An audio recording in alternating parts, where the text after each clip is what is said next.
All right, we're back with another episode. We've made it up to 16 now. Can you believe it? And guess who's back? 16. I'm back, baby. Oh, yeah. So, we're going to start out with something that's just Uh-oh. been in the news. I linked it actually just above yours there about the Johns Hopkins study that came out of one of their econ majors. Oh And that boy. would be that the death rate Oh is yeah. largely the same.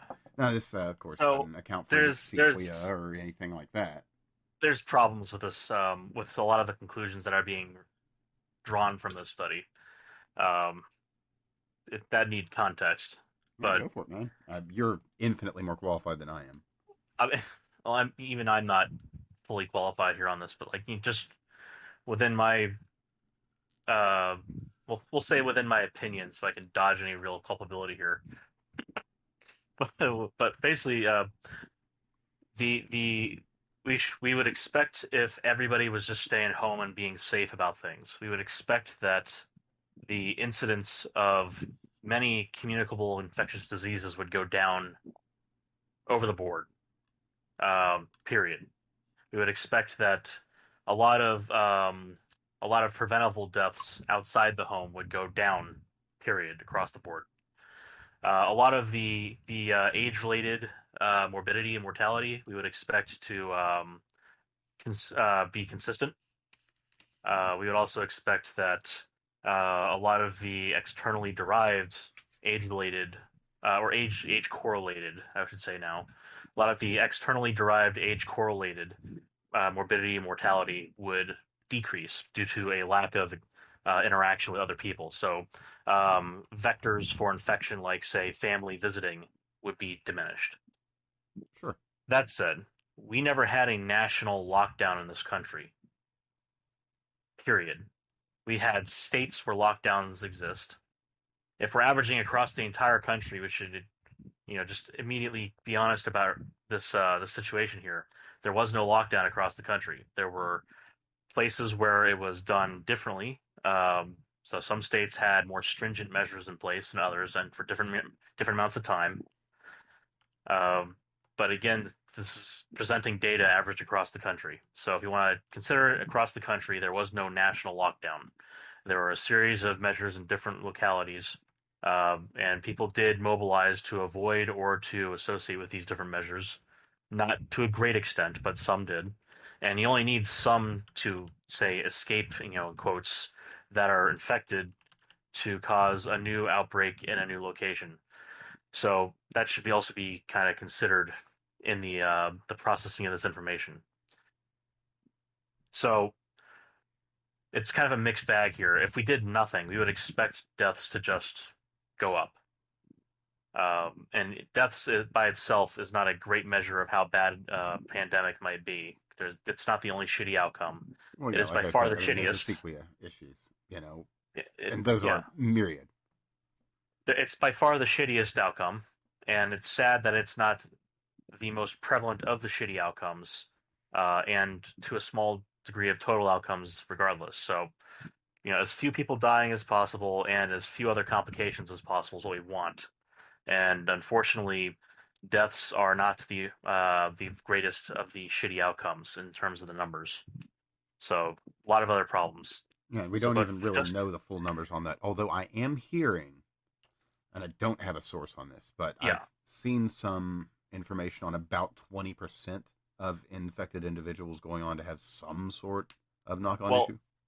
about 20 to 25% of people who get infected, of the last numbers that I know, so this is probably a couple months dated here for info. About 20 to 25% of people that are infected go on to be hospitalized. Um, and you could about 20% you're going to see definitely the knock-on issues. So the long-term sequelae are going to be a problem here. So things like diminished lung capacity, that could be a years long thing or a lifelong thing. If you have pulmonary, what the hell is the word for it? Basically, if you have lung scarring, there's a pulmonary fibrosis. Mm-hmm. If you have pulmonary fibrosis, that's basically a terminal issue. If you scarred your lungs, you're not going to grow new lung tissue to replace the scarred tissue. So you're saying we need new That tissue is lungs? gone. So if you have just lung damage, so repairable damage, if scarring has not occurred, you might remember the idea that you get like a new set of certain organs after a certain amount of time due to turnover. Just cells dying and dividing. Oh yeah, yeah, yeah, yeah. Body replacing So everything. for your lungs, it's about every 7 years. So you would expect that within about, say, 7 years, you would probably be fully healed. I mean, obviously, it'd probably be shorter than that because healing mechanisms are at play here. But you should expect that by 7 years, if there was some non-permanent damage, it should be gone. Um, After SARS, we saw that with some patients, the long-term sequelae involved significantly diminished lung capacity, and a lot of that's due to scarring, so pulmonary fibrosis, et cetera, et cetera. So one thing also to mention there, for someone who like gets a chest X-ray or chest CT, if they have an infection, when they look for that classical ground glass appearance in the lungs, that does not indicate like lung tissue that's dead or scarred or any of that stuff. It just indicates severe inflammation. So like that's not all tissue that's going away. If you happen to be somehow in the unfortunate situation of both being a listener of this podcast and having COVID, uh, that the white that you're seeing on the monitor is not all like permanent lung damage. It's just you know inflammation. Yeah, that's what Anyway, you're dealing with today and tomorrow, and yeah, probably for the next and probably little for a bit. couple months. But that Yeah, doesn't. That's not. The. It's just that's today, and unfortunately, we don't yeah, really know enough to say precisely what tomorrow is going to hold, which is yeah. kind of scary. So But now that's what it is. the good thing is the odds are in your favor, generally speaking. We a lot of times when you're talking about the epidemiology things, you focus on the negatives. The positive thing is that a lot of people do recover and recover completely, Well, that so and far as we beyond know. that too. I mean, we're at a point now where we are 3D printing organs, and you Yeah. can put your DNA into them. Now, So the that clinical technology is probably about trials. another decade off Yeah, for yeah, being we're fully not even at viable for clinical general. trials there, but it is happening. It is there. Well, So, some clinical trials for some organs are being done. oh, really? Um, yeah. So actually, when I got into undergrad, when I got into grad school, 2012, um, some people were doing stuff like bone graft, um, scaffolding. Oh, yeah, that's Uh, actually been a thing in. I know they've used some of those in yeah. uh, So skull they've skull done 3D skull printed plates. plastic plates. Yeah, they've done plastic plates, but they've also done um, homologous seeded bone grafts. So like they've done printed scaffolding and collagen gel and they've grown them up and everything. And actually the last see what was it? It wasn't an Antec conference. It was another conference. So I was at a conference where someone from I think it was School of Mines in Boulder was attending, talking about the because I do rheology, so we were talking about the ways that the matrix material affects the rheotaxis, so the reactive motion to stress fields of different cells inside of a matrix of material, and what kind of things are required for the cells to move around, be healthy and happy, etc. This person was given one of the opening talks to the convention, so it wasn't too detailed, but we were involved in all kinds of stupid shit like that. Well, I say stupid, but it was really fascinating. Like Oh, sure. that was probably one of the more interesting talks I saw. Actually, it was like just the intro. Anyway, um, so anyway, about this paper here. So all this kind of context has to come in here, where we have these expectations for things to go up and down. We have some expectations given the language that's used for what we might expect to see, but then if we look at what actually happened, we might not actually expect to see some of these conditions here, like where things would go significantly up or significantly down. We have kind of a mixed bag. A lot of people stayed home. A lot of people are hurting right now because of that, financially, or just physically and mentally. Uh, Well, my you heart have goes to out to have the money to extroverts. buy. You need money to buy food. People need to be able to talk to people in order. A lot of people, say the vast majority of people, need to have social interaction to feel mentally okay. And just having this shit in the news blared at you every day is going to take a toll too. Just turn off CNN is my recommendation. Oh, You absolutely. don't Never need turn CNN back on either. and If you and if you fucking have ever Fox turned it News on. too. if you listen to both CNN and Fox, you'd think that we're all going to die from a virus and the government's coming to get you, and you should also do what they say. Period. Yeah, Which pretty is much. stupid. So just go outside. If you're living away from people, go outside, take a big breath of fresh air. If you're living in the city or something, wait till a time where people aren't out on the street and go outside and just kind of hang out for a minute. Just give yourself a break. Anyway, so the study, we don't see significant changes, but there's the way that it's presented in that front picture. We'll just start off with that. That's by percentages, and that's great for making the point that they're trying to make here, in this article, which is that things don't appear to have changed very much. So there's all these different factors that are involved, and if you don't control for them specifically, then you're not going to be able to make specific statements about what's changed. And they don't do that. So there's that issue. Now, obviously, that means there's follow-up work that should be done to go ahead and delve into the data a little bit more. Well, and just to break in here for a second, this was done by an econ major. It was done by a numbers person. Yeah. It wasn't done by a science person. Well, it's kind of like I wouldn't expect Bjorn Lomborg to be able to tell me many of the details about the physical science of climate change, but I would expect him to be able to tell me about the economic impact. No, that reference went over my head. I take it that was very relevant. Yes, it was. Excellent. So, Bjorn was a guy who did an economic analysis on the impact of climate change and the 100 years expectations for the impact of different things. Basically, should we allocate our money towards fixing climate change, or say something else that we could do very easily, like, say, eliminate malaria?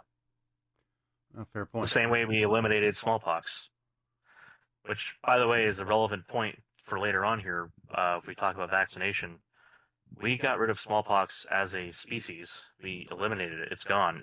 There's like 5 samples left in one lab in the U.S. that we know of. Like, that's basically it. Smallpox is not a disease we bother with anymore because we got rid of it via mitigation measures, attempts at vaccination, etc. Right. It's because of people. It's because of holdouts, actually, that we aren't free of polio. Same with measles, mumps, rubella, etc. So we're capable of getting rid of things once they've been established for centuries. We are also, and this is where I have this optimism that others seem to just kind of decide. I guess they have to just decide that it's not possible, because it really is. We can still cover this. We can still control this thing, and we can still eliminate it, and we don't have to eliminate civil liberties to do it. Oh, not at all. I mean, look at how Japan handled it. They did all the smart things on a personal level, but the government basically stayed out of it. Yeah. So honestly, that's your best plan. Just let the scientists do what they're going to do, and have a little bit of faith in people. So what scientists should be doing right now, and let me rephrase that. What researchers giving policy recommendations should be doing right now is ignoring the government role at the personal level, and instead making personalized recommendations, meaning for the individual, not for a government controlling individuals, such that the government policy response can reinforce those behaviors. So things like washing your hands, everyone learns how to do that growing up. That is a reinforced individual behavior. You don't break the law by not washing your hands. So you don't break the law looking both ways crossing a street, or not looking both ways crossing a street. It's just in your benefit to do that. So making these kind of suggestions clear that they are of a personal benefit is a big step forward towards getting people to actually follow through on these common sense behaviors. Yeah, basically what we need to get back to is that the old adage you'd hear in PSAs of the life you save may be your own, because people are greedy, and if you can let them know that what they're doing, I mean, yeah, okay, sure, some guy down the street won't get sick, whatever, I don't care about that. No, you will get him sick, and then he's going to get you back sick again, and then you're sick. You happy now? It's just so this is actually where the whole idea of everyone needs to wear a mask, like, that's the same kind of thing here. Real mask. Well, here's the thing. If everyone's wearing an ASTM level 1 mask, or a cloth mask, or a silk mask, these are masks that will not protect you, the wearer, from other people. It's the other direction. And even It'll still, the protect them from protection there you. isn't tremendous, but it is something. It Well, is it's much better significant than in that nothing. it's quite significant, but it's not 100% sure. If you exhale forcefully such that the seal breaks to the sides of your face, then yes, you're going to have jets out the back.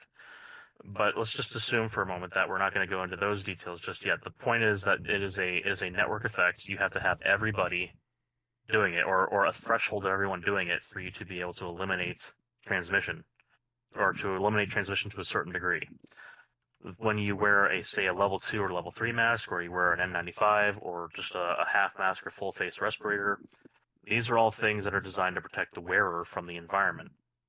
And in doing so, you are automatically protecting everyone else from you, depending on the design. So for a standard full face respirator or a half mask respirator, you're going to have an exhale valve. That's going to be like wearing a valved N95. It doesn't really protect others from you. Oh, it doesn't do a But damn thing. it's also possible to put a filter on that exhale valve. Mm-hmm. So if we just go back to talking about procedure masks, so what everyone calls, quote, surgical masks here, the level 3 mask is the only one that's actually worn in the operating theater.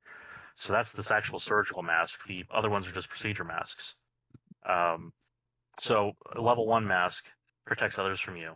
The level 2 mask is what you wear into a quarantine room inside a hospital. So if you are going to bring someone into, say, a room where someone has an actual case of measles, say either they're immunocompromised and can't get a vaccine, or they're one of the anti-vaxxer retards, poor children, then you're going to be wearing a gown and a level 2 mask.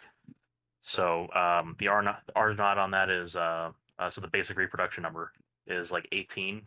It's gigantic. Like being inside the same, if you're unvaccinated and you've entered the same, normal sized room as someone who's infected, you have a 90% chance just by being in there in the air of getting infected with measles. So it's quite contagious. The SARS-CoV-2 virus does not seem to be quite that contagious, but it's still like unmitigated. It's on the order of like 6 or 7 for basic reproduction number, which is still quite high. Well, it's in So the vicinity of very the easily common cold, is transmitted. it not? Yeah, it's very easily transmitted. Well, it's so imagine like a particularly bad year of the flu, where it's really really virulent. It's kind of like that as far as its transmissibility. I might even say a little more. Sure. So a bad year for the cold and flu, you're probably talking about an R naught of, and again, remember, unmitigated, meaning no measures have been taken to stop the spread. You're talking about like 4 or 5. So it's within the ballpark of, the error bars would overlap, that kind of thing. So they agree in that sense, but I'd say COVID's a bit higher. Now, after we implemented mitigation measures, the R0 dropped down to like 1, which is the difference between an epidemic and an endemic.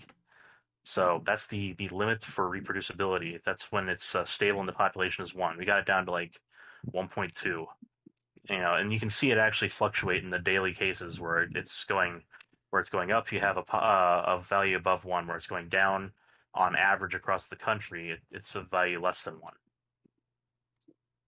So the value of 2 is basically binary exponential growth. Yeah, every person is going to infect one other person, or no, that's an R of 1. R2 is you're going to infect 2 people, isn't it? I think somebody's outside my door.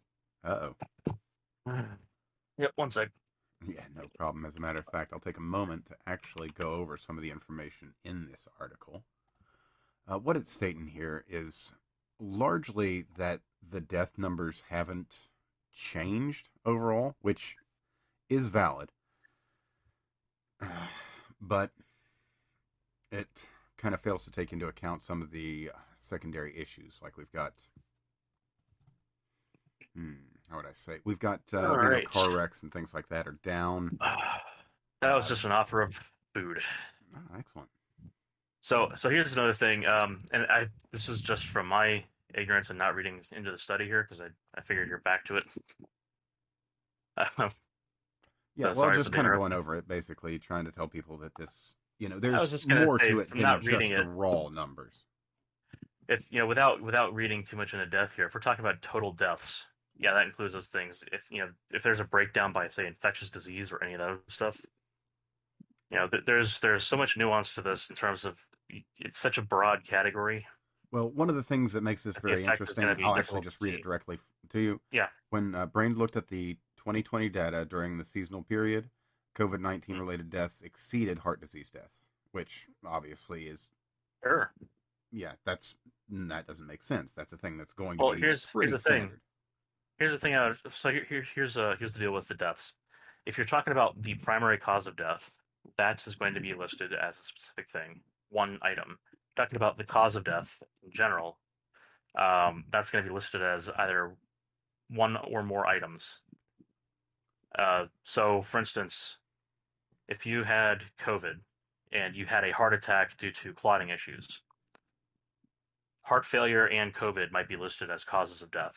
Oh, I can guarantee it will be because it is Right. undeniable that So, the hospitals get but more money for COVID deaths. but Like if you've got well, to put the somebody in a cause of ventilator, death. they have to be what is it, reimbursed. And so Well, here's the thing though. Well, so that's probably not going to be nearly as significant as you might imagine it would be in terms of the overall budget in the no, I'm not hospital. necessarily saying that it is. That's I'm like just saying saying that it is a vax. very real Yeah, concern. it is a real concern. It is a real thing, and that absolutely does happen. My You know, point here not is that something so to be that's like glossed saying over. that that's like a person who's concerned about vaccines, which by the way, you're well within your rights to be concerned, and that's not a bad thing. But if you're talking about say childhood vaccines, which are given once, maybe three times max. So like say a hepatitis B schedule is going to be like what 3 or 4 shots, and that's it. 3, I think. But yeah, Those are not big money makers for the pharmaceutical industry. The pill you take every day is. So if you go and you say, well, look at all the money they're making, and you start talking about vaccines, while you might be right to be concerned, you are probably misinformed as to the economic impact that's compelling the distribution. yeah. To It's be in honest, their favor. It's in their interest to have you grow up healthy and get some other disease oh yeah, no, than to, yeah, than it's to better make that you you grow sick up at the healthy, get a beginning. job with insurance, and then get something that never goes away that they don't want to cure that they'd rather treat for forever. Sure. And even that's ascribing too much malice to what is very simply a bit of opportunism in disguise. So, Oh, you know, speaking of it's malice, we not got it's another not that great article they're we've got to go over. That something that just came out regarding OxyContin. oh, that was just hilarious. Yeah, That was McKinsey and Company, insane. the prestigious So consulting that is firm, where you proposed have a having valid concern they proposed having Purdue Pharma offer rebates to pharmacy companies when they to got stop them OxyContin overdoses to boost their sales. I mean, well, how grimy can it get? the idea was that they would give they would give pharmacies rebates to prevent them from specifically going to alternative medications and recommending alternative medications to a doctor. Like that is so it's not that they like telling them, hey, if you sell more, we'll give you a rebate for the dead people. It's we'll give you the rebates, and then they're crossing their fingers that they're not going to go, oh wait, there's a problem with this drug. But if you'd like, I will go ahead and put the article in here if you want to go over Yeah, it. I'm going to sure. leave it in the show links for anybody that wants to read over that because it Yeah, is an that absolutely grimy deal. so this is the kind of thing that needs to be looked at, and this is one of the reasons why I get frustrated with people who go after the pharmaceutical industry, just blanket and then pick out whatever evidence they can to satisfy their preconceived notions or their own prejudices. Basically, everything in That's, the world is we more complicated than anyone really wants to give it credit for. sure, and more importantly here, the kind of problems we saw coming out from Purdue with this OxyContin fiasco, um, these kind of issues get muddied because of the baggage that comes in with the discussion when you say, oh, well, the pharmaceutical industry needs to be held to account. This is the kind of significant issue that needs to be fixed.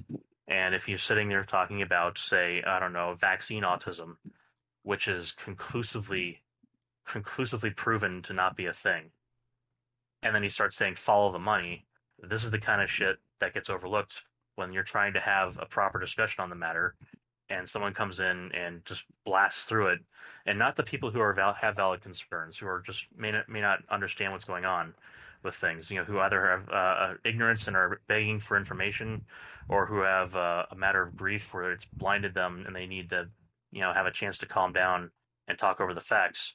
But the people who are the evangelists who come in, like that fucking bitch, the ex Playboy model, who says that her son got cured of autism which is not a thing that happens. Um, Well, so people like that come we'll in have and to see steamroll about that. conversations to make them to grift and get themselves enriched off of other people's grief. Those are horrible people. People who are coming in from either a position of ignorance or frustration and just trying to get to the bottom of things. They should be addressed. And this Purdue thing with OxyContin is one of the ways in which these conversations have to be had clearly and directly. So they absolutely fucked up big. Like they masked information, they lied about it, they tried to get pharmacies to sell more by under the table bribing them. Now, on Um, that note, yeah, actually, I don't. Have we talked about Suramin and autism? which Suramin. uh, don't think so. Okay. Well, this is something that I would really want to bring like an anti-vaxxer or an autism activist on for, but Suramin it's an old drug. It's Yeah. it can treat autism, literally. I mean, it can make So an autistic person normal. so here's the thing I would say to this: if it does do anything similar to that, it would probably be in the same way that you can give Adderall to someone who has ADD, and it would make them more normal. It's a I don't different see a way of mechanism. I don't see a way of so it's not just a chemical imbalance in their brain for autism. Now, high functioning autism, maybe you could make an argument that there's something more to it. Where if it's more if there's a chemical issue that's involved, it's more of that than just structural. Well, I'll But link you for something severe from UC autism, San Diego. for anything like severe autism, it is distinctly a structural and organization, so brain organization based issue. Um, So I don't see a chemical impetus to a restructuring of the brain itself that Well, would be able to I couldn't tell you any of the relieve means symptoms or like methods that. of how it works. I just some years ago read about it, and it Yeah. looks like it's actually going into some kind of trials at this point, Well, which is good. excellent. What was it? It was on a scale of autism, like a 6 point scale that it would reduce someone by 2 points. So you would take someone from Oh, okay. basically like a someone who So would fall into the category of like yeah. an Asperger's. You would be able to make them essentially normal with Well, functional, I'm assuming there's normal going to be emotional some reaction. other side effects that are at play here. I mean, So I'm so curious to see how it plays out, and it's not something we've discussed. I thought we might have in the right. past. I'll put a link in here to that UCSD study so that people can look Yeah. into it because it is really interesting, and it's something that I'd be very kind of interested in deserves looking its through own this. topic.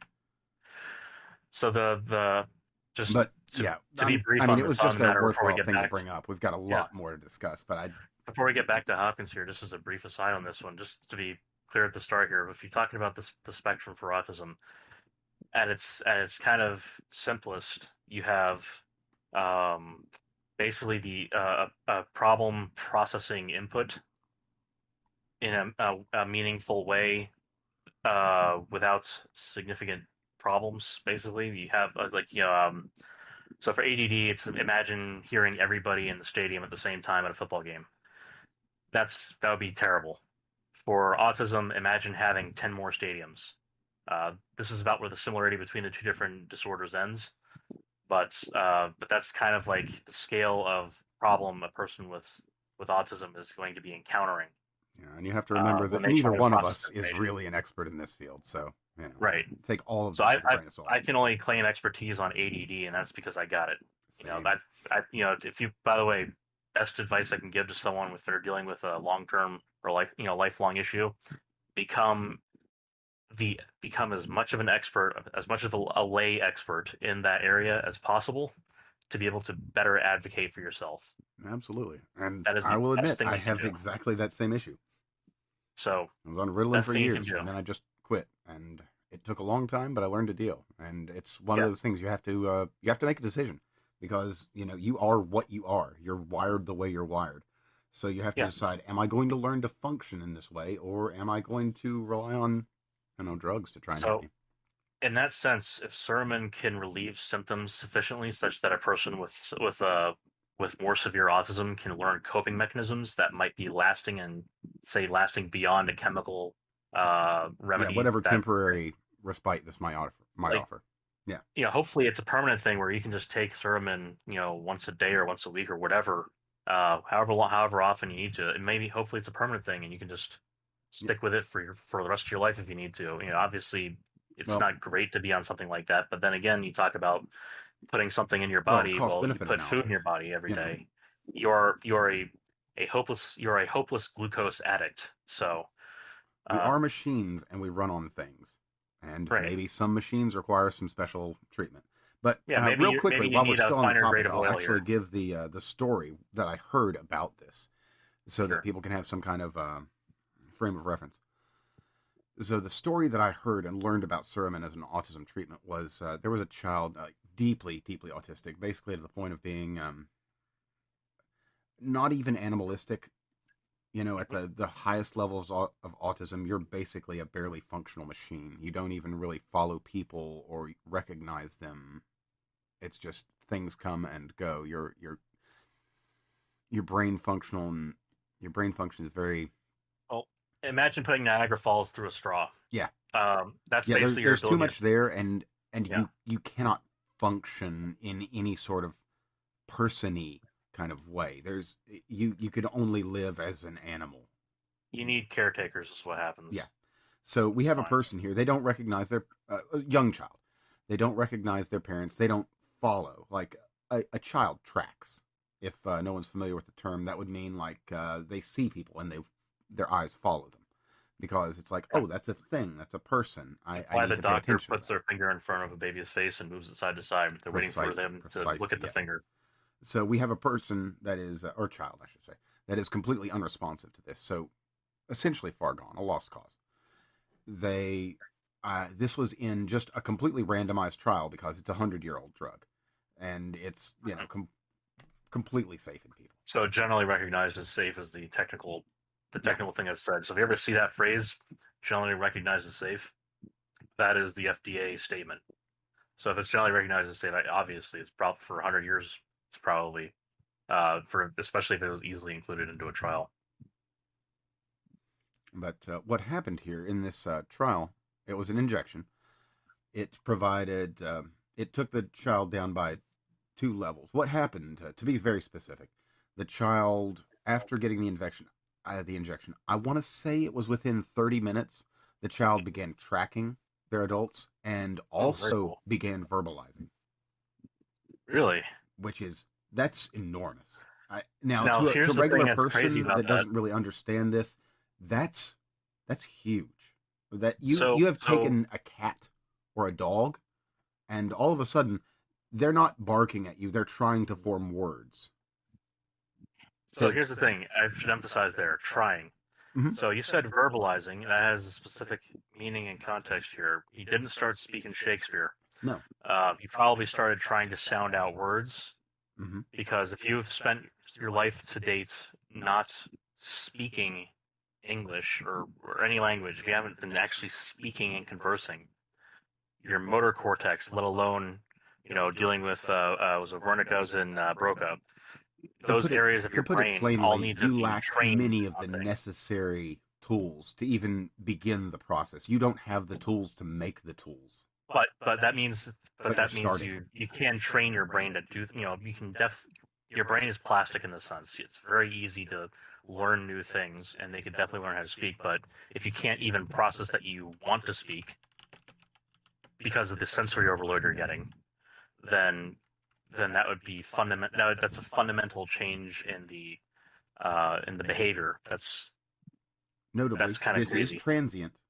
It it does go when it's out of your system. It's out of your system. Okay, But if this is but it was if you working could when I was put in. if you could make a slow release Suramin, then Yeah, you could there's a probably do lot that. there's a lot here. But anyway, So here's another that thought. we just really got Go off ahead. on a sidetrack on that. But yeah, what were Yeah, you well, saying? here, so just to wrap that up there, just to, I don't want to say crush the hope here, but it's kind of what it ends up being, unfortunate in effect. So depression has a wide range of modes by which it operates. You can either have, you can be lacking in certain things or have an excess of certain things, et cetera, et cetera. And they're talking about this being a metabolic issue. Um, it's possible that lumped into the autism spectrum disorder category are several different modes of pathology, so several different ways things can go wrong that cause the actual presentation of symptoms. And this might only be one of those many different ways that things go wrong. Indeed. And I mean, in solving any of them is great. It So bears I more want this to be a research. thing. Absolutely. You know, if they got any, like even if it, this is one of those things where if you get a single case study, it should immediately drive, at least like because of something this large, especially with the way that the breadth of the spectrum has been defined in the last last few decades.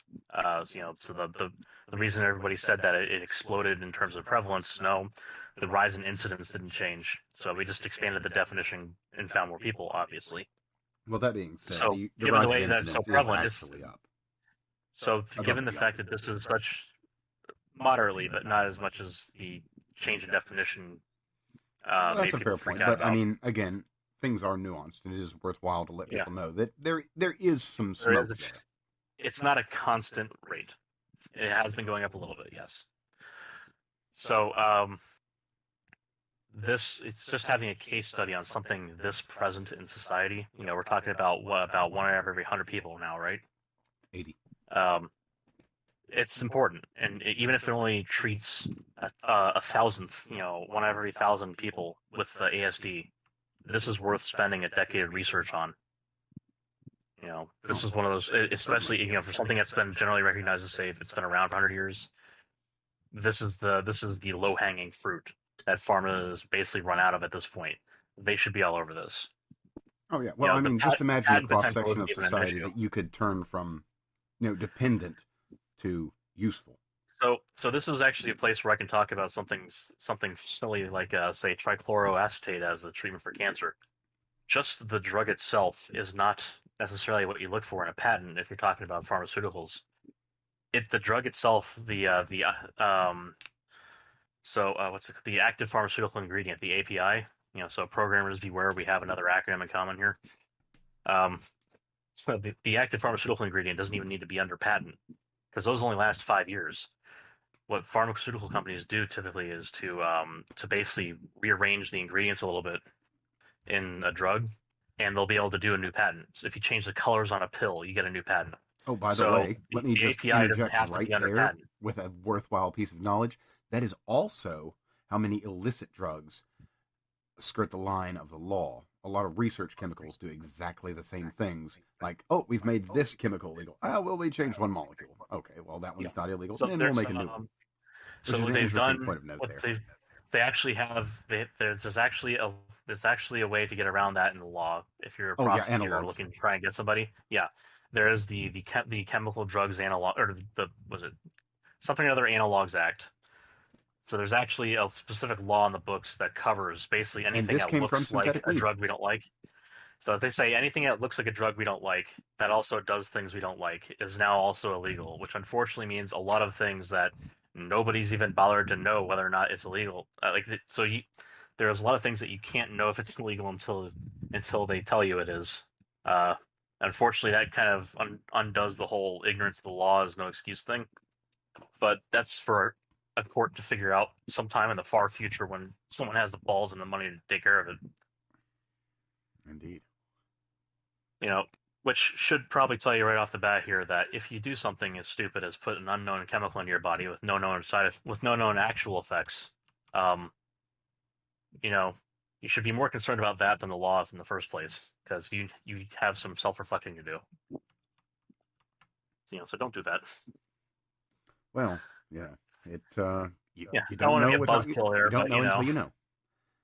It's kind of like pulling down cereal where the only thing you know about it is the fact that it has sugar, and there's a possibility it could have razor blades in it, but you don't know until you put it in your mouth without looking at the bowl. Well, that said, in the case of research chemicals, you have a general idea of how it should work. But I mean, we look at PCAL and TCAL, and that's where we get some of the information we have. But that's those are very good reads. They are. Yeah, absolutely. I need to go back to my where did I say so? I was mentioned this on Twitter. Someone had posted a graphic and I saw it. Scroll my ass down. I said a lot of dumb shit today, didn't I? No Blah worries. blah blah. That's 28th. But yeah, no, PCAL and TCAL are very interesting reads on Yeah. psychoactives and research chemicals for all the ones not in the know. They're done by legitimate people that really know their shit, and they basically Well, just they're took a bunch of they're excellent wild stuff that textbooks they on synthesis. had an idea how it should function, uh, made legitimately scientific reports on their findings, and tripped their fucking balls off. What was most interesting is they're basically fantastic. Like you should almost consider them as organic synthesis textbooks as far as the way they went around Oh, the different mechanisms for synthesis, etc. no, yeah, absolutely. I mean, they are scientific texts, never minding the material. Speaking of Okay. material, I've got another great article for us next. But did you have something else you were wanting to add to this one? I was trying to find one regarding the Johns Hopkins article. It is hard to find. There's I had to something look I like a responded son of a to. bitch to find anything. I was only able to find one like right wing news source that had anything on it. Oh, I responded to something and I can't. It's somewhere on my Twitter feed. Where I have to scroll up now to find it. I think it was from today. Yeah, Google has really done Uh, their best to scrub any information about that article. I mean, they do not like it being out there, even with the nuance and with the understanding. They'd rather it not be out also, there and keep somebody pushing the narrative. responded. Somebody was oh, maybe it was a different one, a different study, but someone had pointed out that. Oh yeah, it was a different study. So it was the other study I was talking about Wuhan. They there was a follow up investigation. Like so they did the whole citywide test thing, and they found 300 asymptomatics post lockdown. I can't say I'm familiar.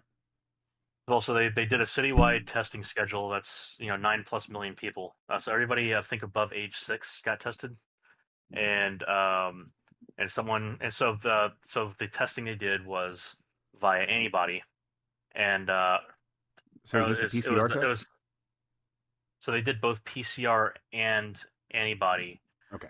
for the people who tested positive on antibody that were not recovered, so previously known to have recovered from an infection.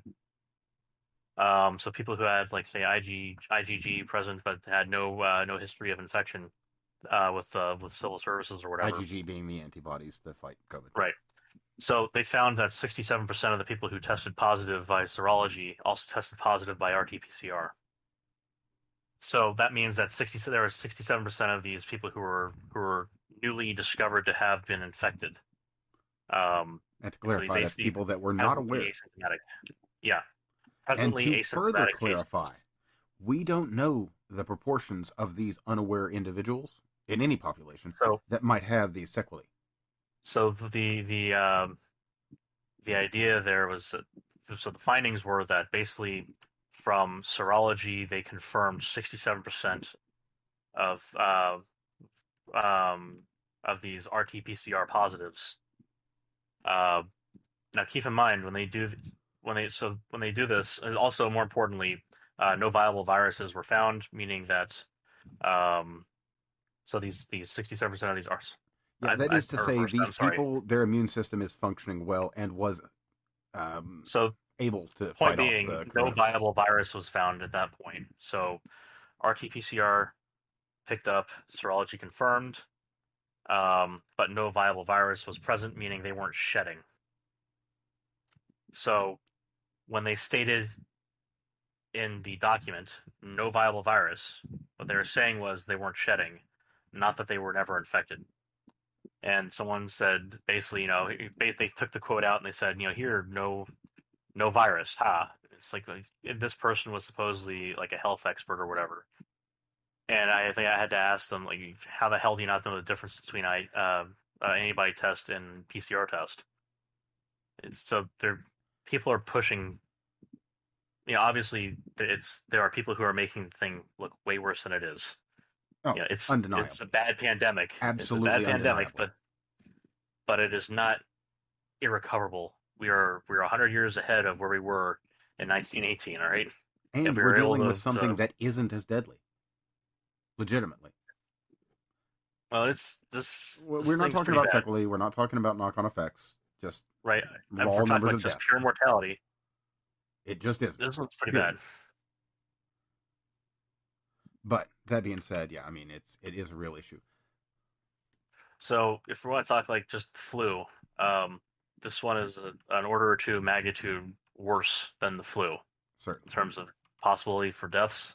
If Yeah. you want to talk about sequelae, it is way worse. No, we But if we're don't just even talking know the about, numbers on that one, if but we're we just can talking say about, with certainty that they are horrifyingly higher than any other flu that has ever existed in our sure. known history. So if we're just talking about raw deaths here, Yeah, pure mortality, not good, but it is not worse. horrifyingly worse. Not like the Spanish flu, but Well, no, notably bad. it is worse than the Spanish flu, man. So well, I mean in raw numbers. In Raw mortality raw numbers here, 5 million across the world was basically after a couple of years, right?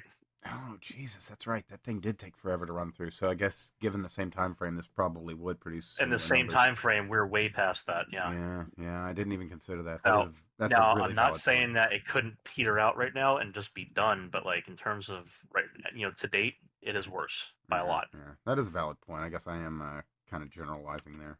So it's not a bad point to bring up. Yeah, But no, you're right there. Yeah, here it was. This person said, "Yeah, this is fucking dumb." Hold on, let me just go ahead and drop this tweet in. You can have fun looking at it. Oh, sure. This guy said, there you are, no virus. The quote from the article, this is a Nature article. This is why I confused myself here.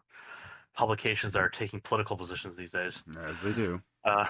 Virus cultures were negative for all asymptomatic positive and repositive cases, indicating no viable virus in positive cases detected in this study.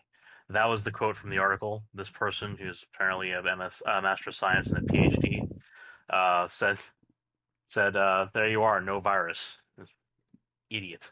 Because it's a later that quote statement is technically correct, but then you make yourself sound like an idiot by. Well, here's PhD? the statement that does. Oh, come on! In what? Statement that Journalism? Let me just go ahead. Health science? Oh, come on. Health science. Yeah. Oh, this is what pissed me off. So this person, I quoted them, and I gave them a quote from the article underneath my critique. I said, the article said, serological antibody testing in the current study found that at least 63%, 63, not 67, 63% of the asymptomatic positive cases were actually infected with the virus. So there was no viable virus shedding, but they were actually infected. Yeah, which this person decided to skip over completely. Is this all tied to the John Hopkins study? So kind of tangentially. Hi, Steve. Because last, what's up? Sorry, guys. I was doing homework. That's okay. Yeah. No, it wasn't. It wasn't okay. It was never okay. There was no part of that whole experience that was okay. Work. Well, welcome to dessert. Now that you're done with now that you've eaten your peas. Oh my god, man! Let me tell you. I think that anybody who writes a guide to a program that sits there and says Section 2.1, how to code block 2 of the code program, right, and then says Section 2.2, how to code block 1 of the code program, they should just be shot. Like, if you cannot sit there and go through a linear path, you're just a horrible human being, and you're just trying to make it hard for people. So you're saying you hate Quentin Tarantino? That's horrible. Oh, man. Look, at least a movie like that finally brings the freaking separate lines together. Whereas if you're reading a manual, like he's just... oh, yeah, no, that's up to you, I guess. They don't, like, start two different paragraphs and end on the same sentence, right? They, and then it dives into... It's all this, like, reference codes and everything else. I actually got a headache. Again. I've never gotten a headache before, and I actually got a headache. Wow. Taxing even for you. Yeah, that is. It's not taxing. It's just retarded. Like, there's a limit to the amount of retard that I can ingest in one sitting, and it exceeded that in 30 minutes. I've never had that happen. Perhaps we need to get you some sermon. Yeah. Yeah, I saw that John Hopkins study. I thought that was interesting, and I think we've talked a little bit about it. That like the real measure as to what the actual impact of the virus is going to be excess deaths. So that had a particular meeting at the time we were having that discussion, and that was in regards to the, having basically a lot of. So what I was telling Evan earlier is, we have this kind of mixed bag here where we don't have a national lockdown. We had very different localities with their own lockdowns, and we're looking at national numbers. So it's a bit of a mixed bag here as far as the impact of the incidence of other externalized deaths, say car crashes and shit, or hospitalizations for things that you would be doing retarded in a skate park, for example, doing a backflip and landing on your neck, that kind of shit. All these different factors here that are at play. This is just looking at this aggregate statistic, which is not as descriptive as it'd be useful to us. Well, and that's true, but at the same time, more prevalent earlier when we didn't have the lockdowns at all to look at the excess deaths. See, I don't know about that, right? I think at the end of the day, we got to wait until we're far enough in where the statistical anomalies, one way or the other, is going to kind of wait itself out. Well, you see, this says from week 1 here, so to week 32. Like, this is still over the entire time period. Yep, more or less. But I actually, this is kind of where we've always debated, where sure. I'm always coming in saying I don't think the risk is particularly high based on the data that I've seen. You've pulled out data that says, hey, I think this is high. And, really what we've settled on is our metric is excess deaths. And that John Hopkins study basically turned around and said there really isn't a lot of excess deaths. Now, there's a lot of reasons that could be in that No, it's not what it's saying here. It's saying that the ratio of deaths has not changed over time this year. Now, that being said, I actually did argue a similar point from yours as well there, Steve, because, it is noteworthy. Now, that being said, there is a balance to be struck there. Because there is a lower number of people engaging in these things that would put them in danger. But that being said, heart disease has, shifted over to a bit to corona. And we know that there is money to be made in reporting corona deaths. Right. Sure. And I think the problem that you have when you start talking about the number of people who died statistic, which is what the New York Times likes to do because they get their political points with it. Well, they also like big numbers are scary. Yeah.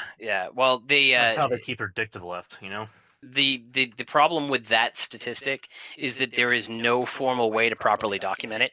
So you could have, and they ran the article where they had, we hit the 100,000 deaths, and one of the deaths was a motorcycle accident, right? Sure. And there was actually, that's hilarious. There was somebody who I got to protect their entire Twitter account because somebody asked, why is it that my dad tested negative 3 times with COVID and they still declared him as a COVID death? And I said my response was, 1, they make money in doing so, and 2, there's no actual standard to do so. 2, somebody came out. This is one anecdotal point of evidence. That's the other thing. Sure, it is, but there's definitely some miscategorization in both directions going on here. That needs to have that shit squared away. But I think the funny part was a nurse came back and said, don't listen to these keyboard warriors, and posted this article about how it comes out, and the article openly says that there's no actual requirement for a positive test in order to declare it a COVID. Well, you can do it by what's called clinical presentation. If you have all the symptoms, if it looks like a duck and quacks like a duck, is basically what it comes down to. But the only problem with that is the common cold looks just like COVID. Sure, because here's what's supposed to happen during autopsy. They run serology on the listed causes of death if they're infectious diseases, and you confirm a case. If they don't run serology on the listed modes of death, then they are not doing what they're supposed to do. Well, that's true, but there's no requirement that they do that, and so they don't. And that's been kind of the pet peeve of the folks who are sitting there in my camp who are saying, hey, I think this is as being far as epidemiology goes, for epidemiology, they're going to go back and do, obviously, unless you're in a place like, say, China where you have to incinerate people first, because reasons. For the U.S. at least, they either keep samples sufficient to do serology, or they perform serology then and there, or they await serology in the morgue. You don't just throw out something if the CDC wants to have a sample of it. They're going to get a sample of it. Yes and no, right? Like at the end of the day, there's you're still talking about a huge amount of chain of custody problems, and I mean we especially when we start talking about DNA or any sort of like our PCR tests or anything else that we do, this is not just a COVID-19 problem. This is like a rape kit problem. We have a backlog of testing that needs to be done going back, decades and years. So by the time you're probably right that there might be a time where they do run all these samples. We've done it for SARS, for example, and obviously this is a much smaller pool of people. I was going to say, we're several orders of magnitude different here. You did that little smidgen of a problem there. There's what, 3,000 cases in the U.S. total? We're talking about a couple hundred to a couple thousand here, that they're going to on the trial versus millions. So let's just go ahead and get that little bag out the door right now. But the point that I'm trying to make is that when we start talking about serology testing and a lot of these other things, we're not going to get to them in any reasonable time because they're part of the backlog. And once the case is declared, the case has been declared. They can and they are. And let me just give you the reason why. If I, as Joe Blow, can go into the clinic and ask for a test. And obviously there's budget concerns that come in here, which we're not going to get to just yet. But if I can go in and ask for a test, and a week later I can get a result, then a dead person can get a result. Yes, they can. But now the CDC has other issues. The importance of the test for the dead guy and the importance of the test of the person who needs to, do it for quarantine or whatever purposes, like they have two different priorities, right? Yeah. So by the time you're done, yes, again, done is the point. Some of them are, but I don't think that we're going to have a complete data set on all that stuff. Now they are, because we have finally gotten to the point where it is a personnel limitation as of about 6 months ago, instead of a materials limitation. So for about 6 months, we've had the ability to incorporate the backlog into the rotation. Now, and if you're in a hospital setting, they have in-house serology, so that's all taken care of, and it's first come, first serve, depending on triage. If you're outside and you're doing it through a company like Quest Diagnostics, like I do, then it's going to be first come, first serve on a non-triage basis. It's based on whether or not you're under quarantine or not. Like, is it that kind of demand? It's very much different than, say, in-house serology, where it's definitely on triage. But again, when we are starting to talk about this, I am very skeptical until the actual results come in. My guess is they haven't gotten through the whole backlog, but they've certainly been doing it for cases since about the middle of the summer. And yes, we're gonna have to wait for an annual report. I'm sure they are, but again, we're talking about millions of serology testing. I don't see at the end of the day that the hospital gets the upfront money issue here too. There's money in COVID, and that being said, there's a lot of money. Money is not directing a proper accounting. So money is not directing the clinical presentation diagnosis, and more importantly, since around the middle of the summer, the serology is driving diagnostic criteria here. It's not do you look sick? It's definitely being driven now by serology. So before May, say February, March, April, and then part of May, you could make the argument that if you're in a hospital, which is where testing is prioritized, you could say that there's materials shortage and RT-PCR is not necessarily as conclusive as, say, IgM, IgG. All right? So antibody testing wasn't really ramped up yet. RT-PCR was still kind of overloaded because it takes about, either 3 machines or 3 days to get a positive or negative result by statistics that's reliable. So in that scenario, you're talking about having a backlog. You have a definite backlog, and it's because of time and material shortages, not because of personnel shortages.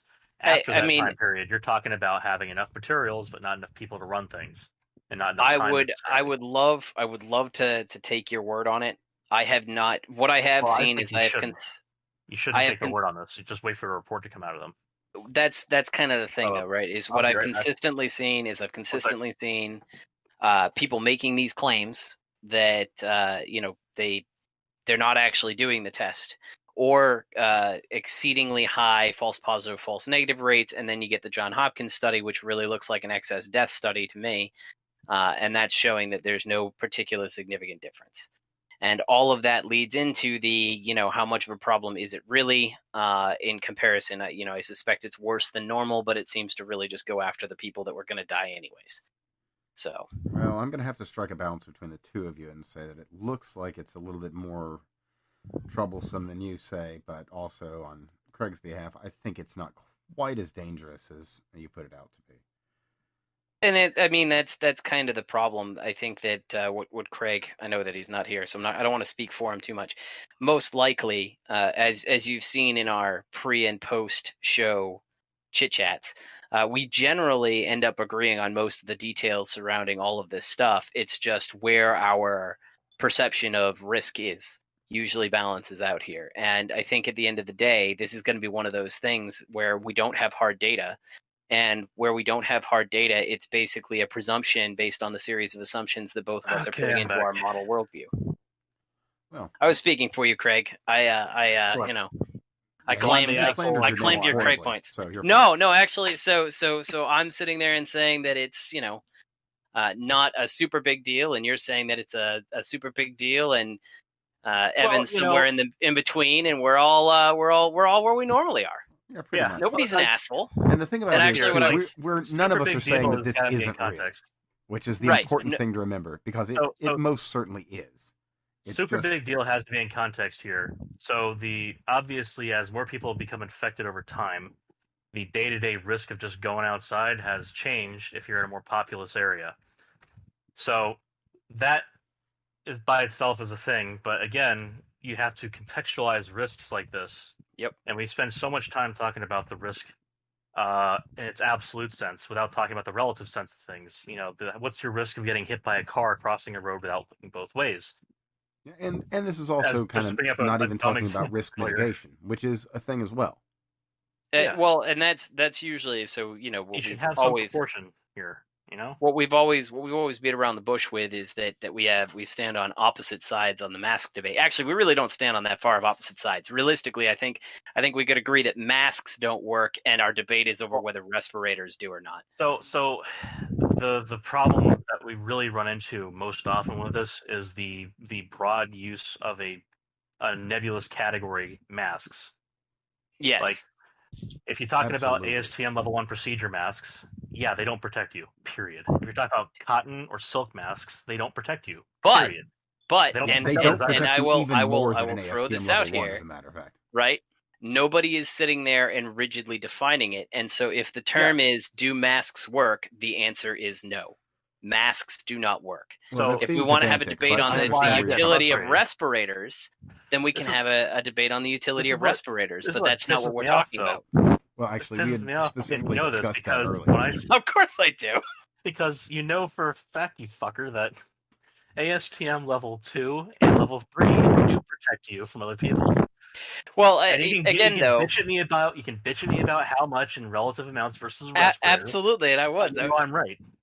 Well, I mean, again, it's one of those things where by the time you put in all of the caveats. So first off, let's just start with masks is too broad of a category. Absolutely. To say that it works. And really, and what the data shows consistently is what I was talking about back in April, which is masks. Actually, let me stop you. Used for a second in general ends up creating more problems than it solves. Well, let me stop you. So that's usually. Hey, let me stop you for a second.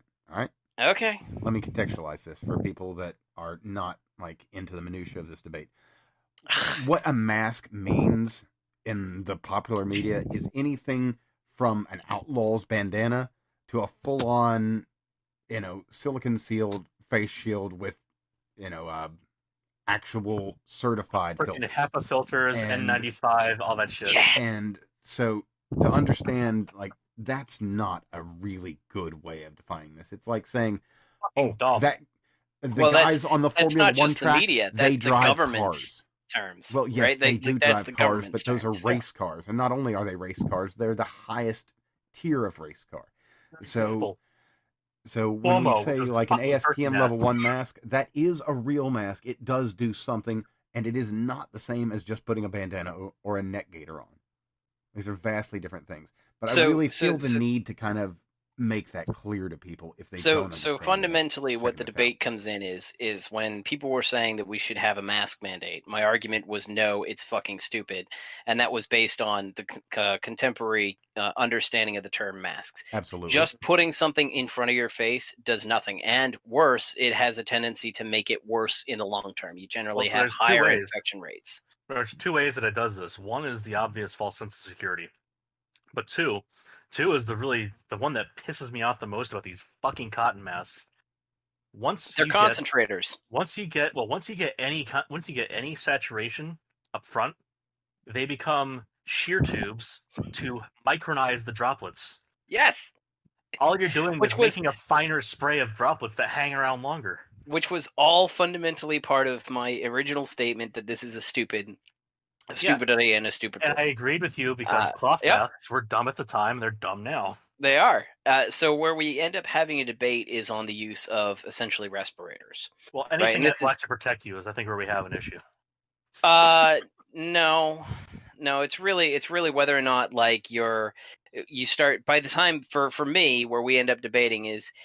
While I agree that those masks that the ASTM Level 2s, the KN95s, elastomeric face pieces, were really, if you're really concerned, you should be wearing an elastomeric face piece. Let's be honest. PAPRs are the bomb. Everybody should own one. I think that should be just a rule for society. But where we end up having a debate is realistically, there are so many constraints to make a face piece work for you that by the time you talk about the restricted class of face pieces that do anything and the restricted requirements in order to get them to do something, and then you start trying to put that in general in the populace, you're better off just not doing anything and keeping people at 6 feet. And that's really where my perspective comes in. While I agree with Craig in most cases that we could create a scenario where masks do something if we use the right masks and people were fitted to them and all of these other things. We don't do that. There's no intention of doing that. Nobody has proposed doing that. And so at the end of the day, we have basically this useless piece of cloth that is just nothing but a minor irritant and may actually increase your risk of infection rather than having any significant impact on epidemiological cases. That's a fair point. No, let's be clear there. Said, too, you have to consider when cars were initially invented, there was no driver's license. So maybe that was fantastic because the driver's license is nothing more than a tax on the poor. There are also far fewer drivers. Only the people who had the money and the expertise to fucking drive were able to do it. Now we have every idiot who can stumble into a DMV. Not when the Model T rolled out. It was inexpensive. We should be very clear that no, cloth masks absolutely do have an impact on the epidemiology because they make it fucking worse. Right. Again, that's my analogy works. That is fundamentally where it always comes down is because we're not differentiating it enough. That you're better off going without it and saying everybody stand at 6 feet and just beat the shit out of somebody who comes in coughing and sneezing. Well, there you go. I like it. That was one of those things. I was actually just talking to my parents the other day. Those fucking stories coming out of New York where you can't really tell quite if it's the dormitory poop swastika kind of thing where they're making it up or if it was real because people are that dumb, where people were beating up Chinese people and telling them to keep that COVID shit away from me. I'm sure that falls into the. There is one video that can be vouched for, but I don't know if any of the other stories are legit. Well, I am sure it's just like every single person who sits there and finds a swastika on the back of their garage. Yeah. And then the police show up and start to investigate. No, this wasn't really a hate crime, but I wanted to symbolize with everybody. And you're like, yeah. But I also believe it because people are that fucking dumb where they go, get away from me, while they're punching you and bringing you closer. I mean, the whole come here thing where you push someone away. I think at the end of the day, it would have been better for Fauci to just stay on the don't use the masks, maintain 6 feet social distance, and let those who are really concerned put on whatever the hell they want. And at least some of them would do some research. That one I worked in one way in particular, and this is the one that I found to be most infuriating about the whole mask mandate thing. Or the stay-at-home orders. The way it would have worked best is that it would have kept the people who fucking went out anyway, with or without masks, who huddled together and screamed for hours on end or burned down cities. It might have at least kept them socially distanced. Now, if I'm not mistaken, didn't didn't the virologists of the Chaz zone, didn't they determine that the smoke of a minority building that has been burned, does that not confer immunity to the COVID virus? I was to understand that the scientists of the Chad zone. It turns out that the virus also responds to verbal cues, I think that or that all they have to do is sit there and chant properly. So I think that what we should just commonly advise everybody to do is that if you're afraid of COVID, grab the nearest rock and smash a window, because apparently that is what keeps COVID away. Indeed, raise your fist and resist the COVID. Here's the thing: if you're in San Francisco, and I saw this earlier today on Twitter, they're gonna pay artists fucking $1,000 basic income to paint over the boarded up paint boarded up shops. Boy. So my response to this Open is the shops? to sue them and get your fucking tax dollars back. Sue them for fucking vandalizing your property and get your fucking money back, just on principle. This is fundamentally why I tend to be opposed to all of these mass societal changes. Is we're doing more harm than good, whether it's masks or whether it's lockdowns. We are sitting there and setting ourselves up for failure, because not only are we not actually almost doing it to the level or scale that actually has a positive impact. On top of that, we have this huge negative impact, and we are not addressing. We're not finding, if New York people are addressing it, they're just dismissing it outright and then blaming them for the problem. Yeah, well, I guess so. If you're Androlf Kwomler, then you're sitting there saying, come on now, Androlf Kwomler's found the real cause of COVID, and that's the Jews. Besides saying the Jews, besides the Jews, pointing at us, the Jews are causing COVID. Besides pointing at the nearest Shmuel and Emmanuel and saying it's definitely them. And let's be clear, it's not all the Jews. It's just the Jews that look different from normal people. That's the one that Cuomo goes after. He's got he crosses the wire suspended in the backyard just to hand out the turkey mask and bake in front of him. Actually, this is a really, really good segue into something we should probably discuss. Oh, it's not a good segue in any way. No, I am required to have papers to go see my family. There is no good part about this segue. Oh, no, there's not. But, I mean, this is actually something we should talk about real quickly. The U.S. Supreme Court siding with religious groups in a dispute over coronavirus restrictions in New York, limiting attendance at religious services due to the... What I want to know is who are the 4 judges who decided... What? Hold on, Evan. Go up to the top, right-click the tab, select mute site. Oh, no, it's supposed to do that automatically. I've got it set up in Opera so that it never autoplays anything, but... I have CNN. a solution. That will mute the website. I have a solution. How about you don't open CNN and they just save it to an archive site? My solution too, but apparently we're all different people. I guess so. Well, the thing is, if I can use disreputable sites that all the normies really love, it just works easier. I mean, I understand, but then you sit there and we talked about this a little bit after the show a couple weeks ago, because I think Evan or Craig wasn't here. Okay.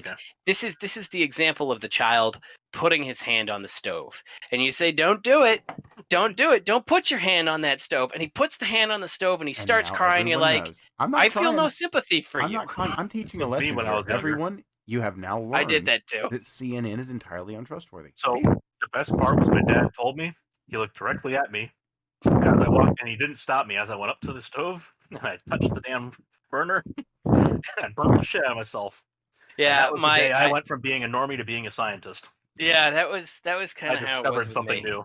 It was the cigarette lighter back when cars actually had cigarette lighters. So I asked my dad what it was. Yep. He said it's a cigarette lighter. So I pushed it and it popped out. And I said, "So how does it light a cigarette just sitting there?" He goes, "No, the other side's hot." So I pulled it out and it's glowing red. And he's like, "Don't touch that." And colors. I'm like. Then I cried, and he said, "Well, I told you not to touch it." I mean, that's exactly what happened with me. And because I told you not to, and then he got a cup of ice, and That whole afternoon is vivid in my memory for that one moment. It really is, because you know what, you truly appreciate that one individual got to say "I told you so," and you realize how satisfying it must be for the adult to tell the child "I told you so," and how you want to experience that every day, and that's why you become an engineer. That wasn't the specific conclusion I got from that event, but I could definitely see how that would be very satisfying. Because the best part about being an engineer is saying "I told you so" every day. That's the worst part, because I'm always fucking right. Well, anyway, we were talking about a SCOTUS ruling. So, what's happened in a 5-4 ruling, and John Roberts being Roberts, well, I mean, went the way he did. But what this has done, it's basically the long and short. It's assured religious liberties during even a time of lockdown. And it sets a good precedent for that. It's said that synagogues and churches, places of worship, can stay open. Basically, any place of worship cannot be closed by the state. Now my restaurant is a fucking temple, is what should happen. Here's what I don't understand, right? What I don't understand about this ruling. Obviously, I support the ruling. I think is the right way to go. But I don't understand how it was 5-4. Because the actual First Amendment of the Constitution, and I have it right here, it says Congress shall make no law respecting an establishment of religion, or prohibiting the free exercise thereof, or abridging the freedom of speech, or of the press, or the right of the people to peaceably assemble and to petition the government for a redress of grievances. And somehow, I have an answer for that. Somehow, 4 people said, "Nah, it doesn't say that." An answer for that has nothing to do with the ruling. So it's just nothing to do with it. It says Congress shall make no law. An executive order is not legislatively supported. It is just an executive order. So that does not. So while it must abide the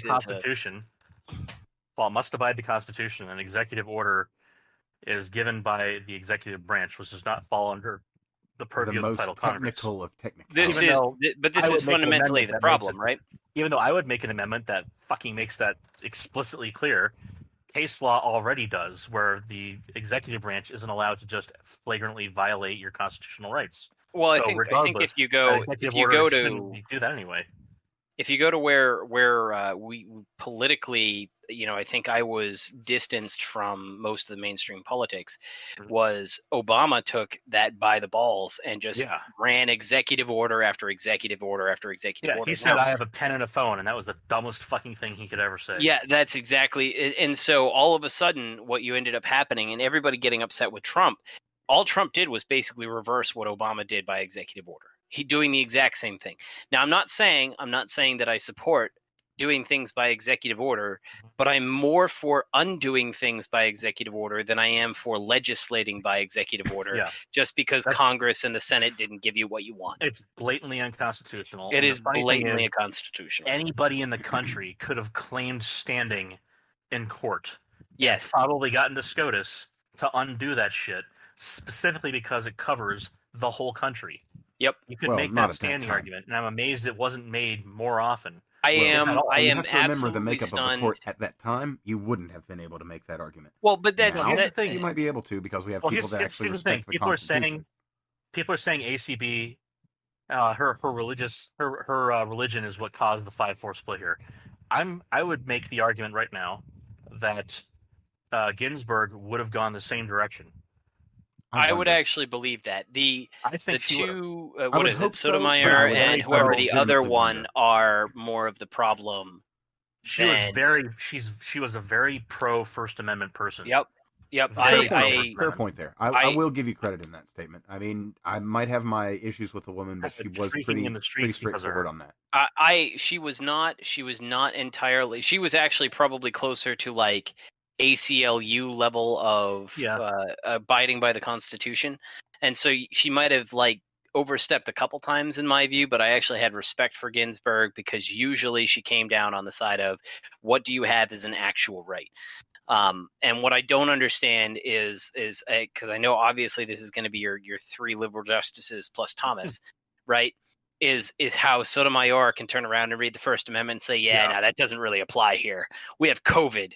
Give me COVID or give me, Or what is the common meme? Give me liberty or give me death unless there's a pandemic, right? Like, come on now.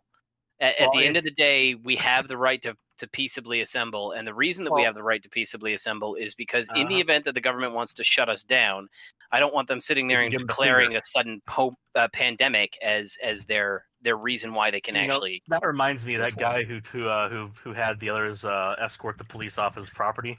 The best part of that whole entire video was the part where one of them says, "Yeah, this is a Black Lives Matter protest." Well, that just sent him running. And right you could almost see the mental double take that was going on in the health inspector's face as she's being, escorted out the fucking door. Oh god, that was so fucking funny to me. I mean, they should have just been told to stay the fuck off the property. They told them to come back with a warrant, and they never came back, which basically tells them that they should have just stayed the fuck away. So, they did get fined for it, like $15,000 or whatever. I think the guy tore it up on video. Oh, that's good. Unfortunately, such things are not going so well in Canada. There was a guy with a barbecue that's apparently got a police barricade around it now. Another thing about this ruling, the way people were arguing it in the media was that the Vatican or the Pope had said this, that, and the other, blah, blah, blah. And it's like, well, he's the Pope of one religion, and only a few of the 40,000 sects of that one religion in the first place. The Pope not is to not mention the head there's a whole of bunch of people that think he's the anti-Pope. Right. So, citing the Pope is not going to affect, for instance, Jews or Muslims. Right. Who gives a flying fuck about what the Pope says? Didn't you know the Pope says all? Unless he's showing up with another crusade, nobody gives a shit. Just think though, right?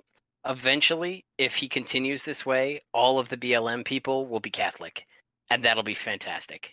And then the Democrats will absolutely appeal to religion again. It's going to be the religion of intersectionality and Popeism. Okay. Hold on a second. They're going to be Catholic the same way half of North Africa is Muslim.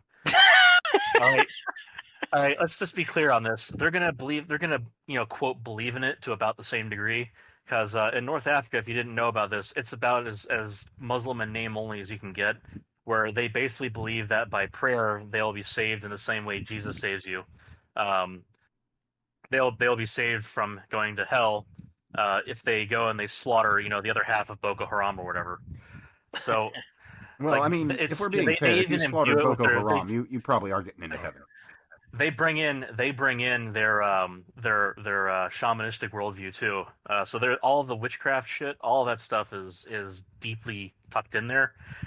Somehow it's just kind of it's like how they find a new hadith for whatever thing they want Muhammad to say at some point. I mean, to be fair though, the same thing, but they don't even bother with that kind of stricture. It's just kind of we're quote Muslim, so we fall under this brand. Yeah, they run fast and loose. To be fair, if you want to actually start talking about world religions, most world religions that have had any spread outside of their origin point usually end up doing that. Like Christianity has a load of Norse and Greek mythological symbology. Well, yeah, Saturnalia is a great example. Saturnalia is a great example, but I mean, like look at Odin and like go through the myth of Odin, and Jesus is Odin for all intents and purposes. The only thing that Jesus is missing is his eye getting poked out, right? And they modify the myths depending on where they're moving into, so that it kind of like Odysseus clones. Is another good example. Yep. Well, I'm rather fond of Jesus as Osiris. Although he was probably actually there. I think it was Osiris. Didn't they actually find like the real tomb of Jesus at one point? That's possible.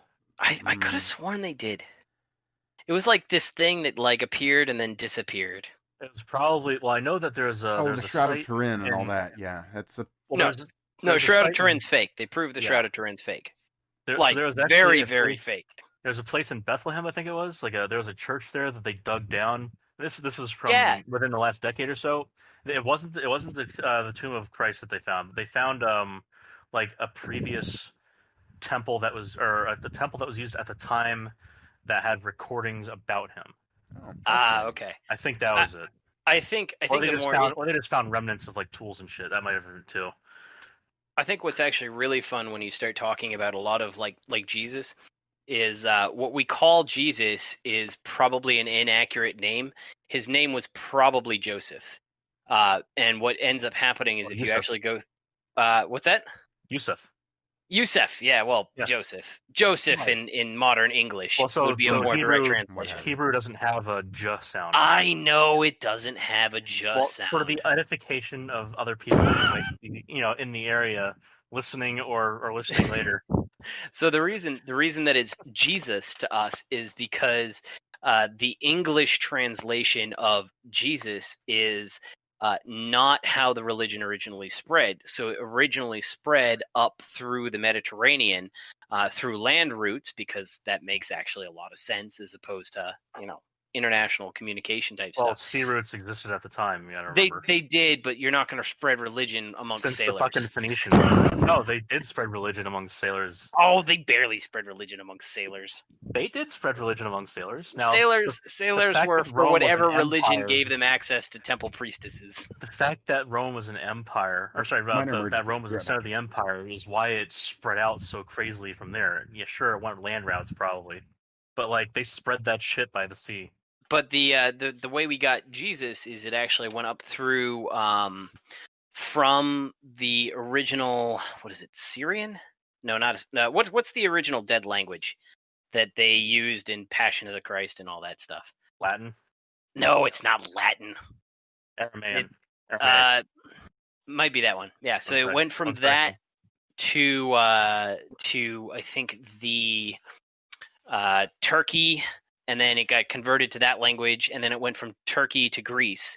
And because it went that route, the lack of having a Joseph in whatever the Turkey thing, they changed it to, I think it got closer to Yeshua as it went that way. And then it went from Joseph to Yeshua to they didn't have a Shua in the Greek, and so it went more to Jesus, and so from Jesus it became Jesus. And so realistically, the actual Jesus's name is more like Josh or Joe.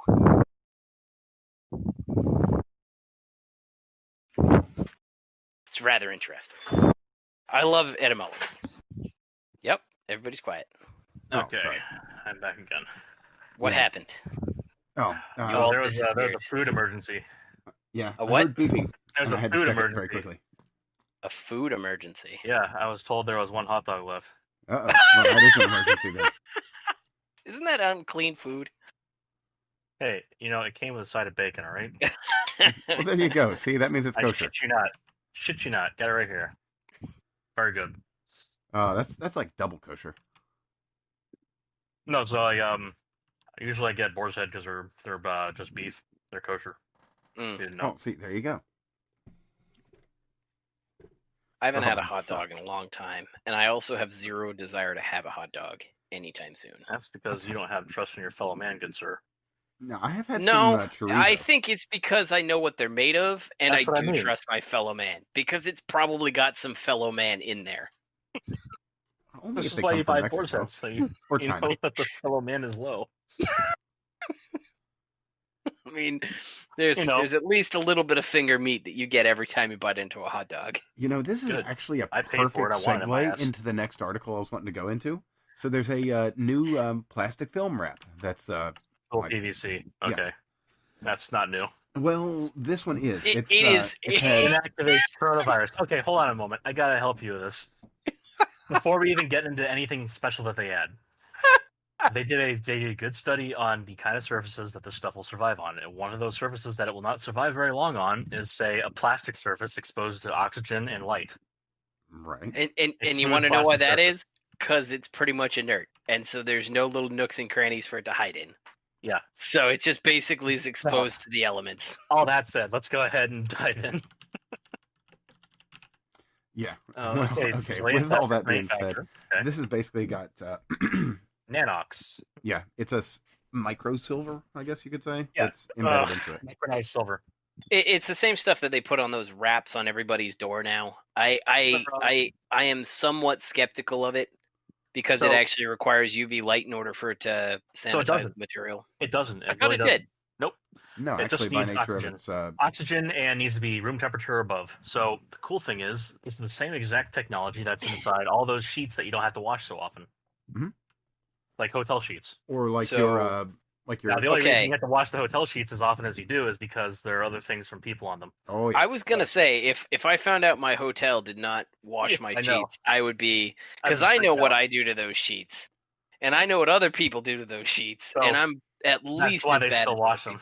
Yes, that's why they still wash them. Yes, absolutely. But like those things that are marketed as sheets, you don't have to wash as often. Are basically they have some silver laced into them. Now the same with like your anti-odor underwear and underclothes too that you'll find. You know, I see these claims all the time, and while I don't doubt that there's some actual effect, I think it's a lot like those bracelets you buy in the mall.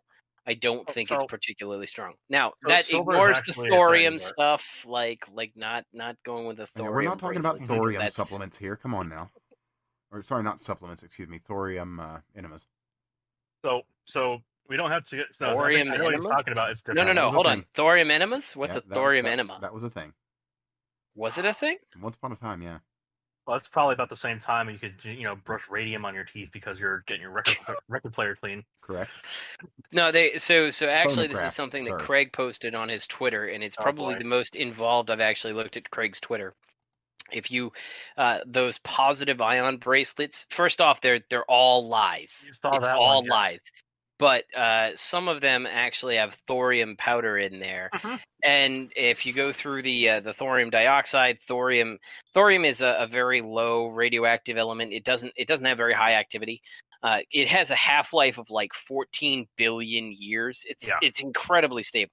Wonderful stuff for nuclear fuel, which I could go into in depth like indefinitely. But so whenever they're sitting there and talking about the positive ion technology, somebody broke down and found out that none of it actually exists, and then some of it actually has thorium dioxide in it.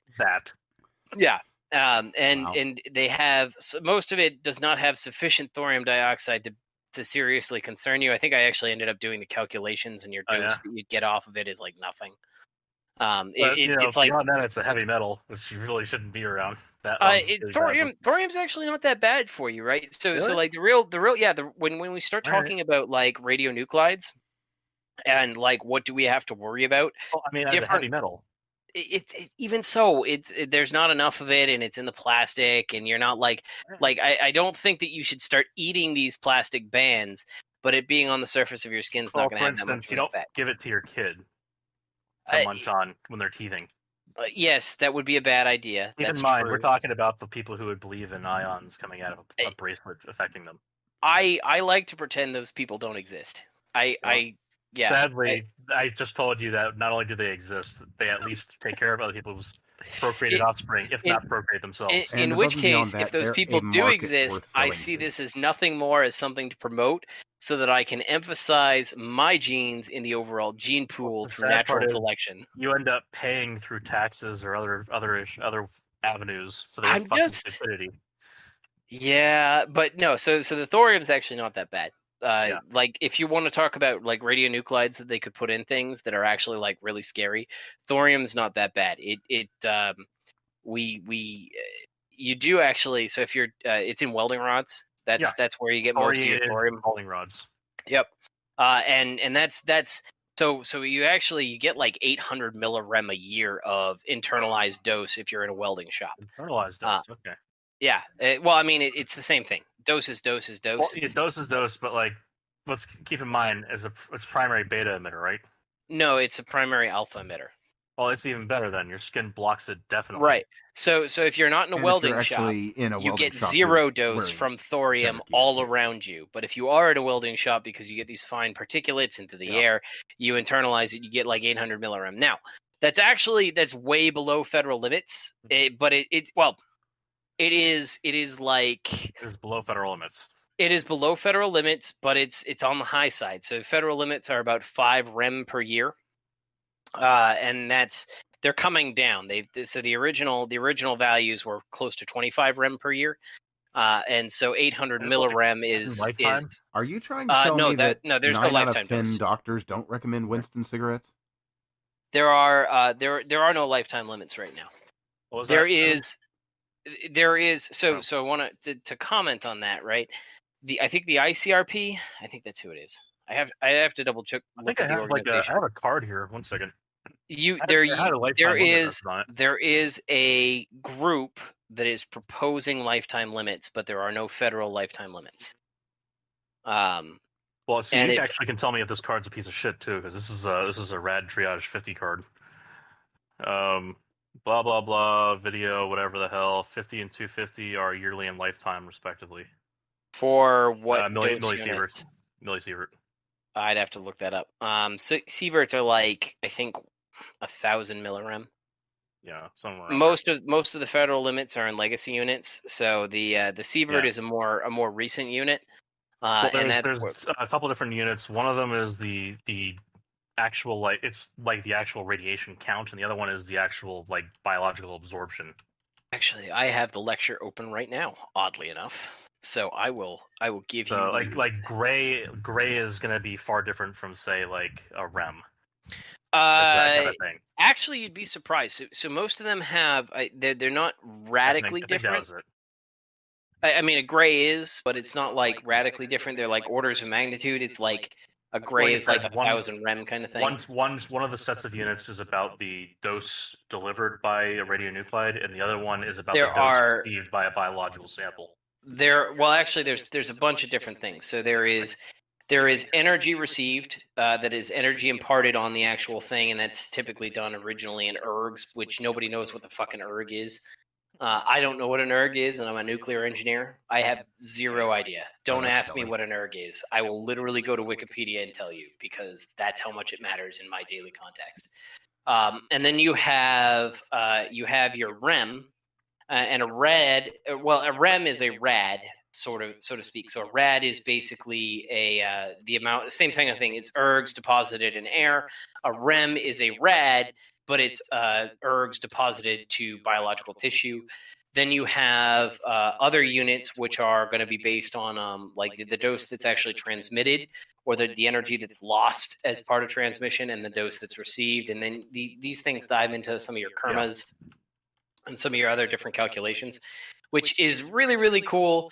But most of it is pretty similar. Grays, sieverts, and REM are the three main units. The old classic unit is REM, and that's because it basically includes all the quality factors. If you get a gray of dose, just prepare to meet your maker.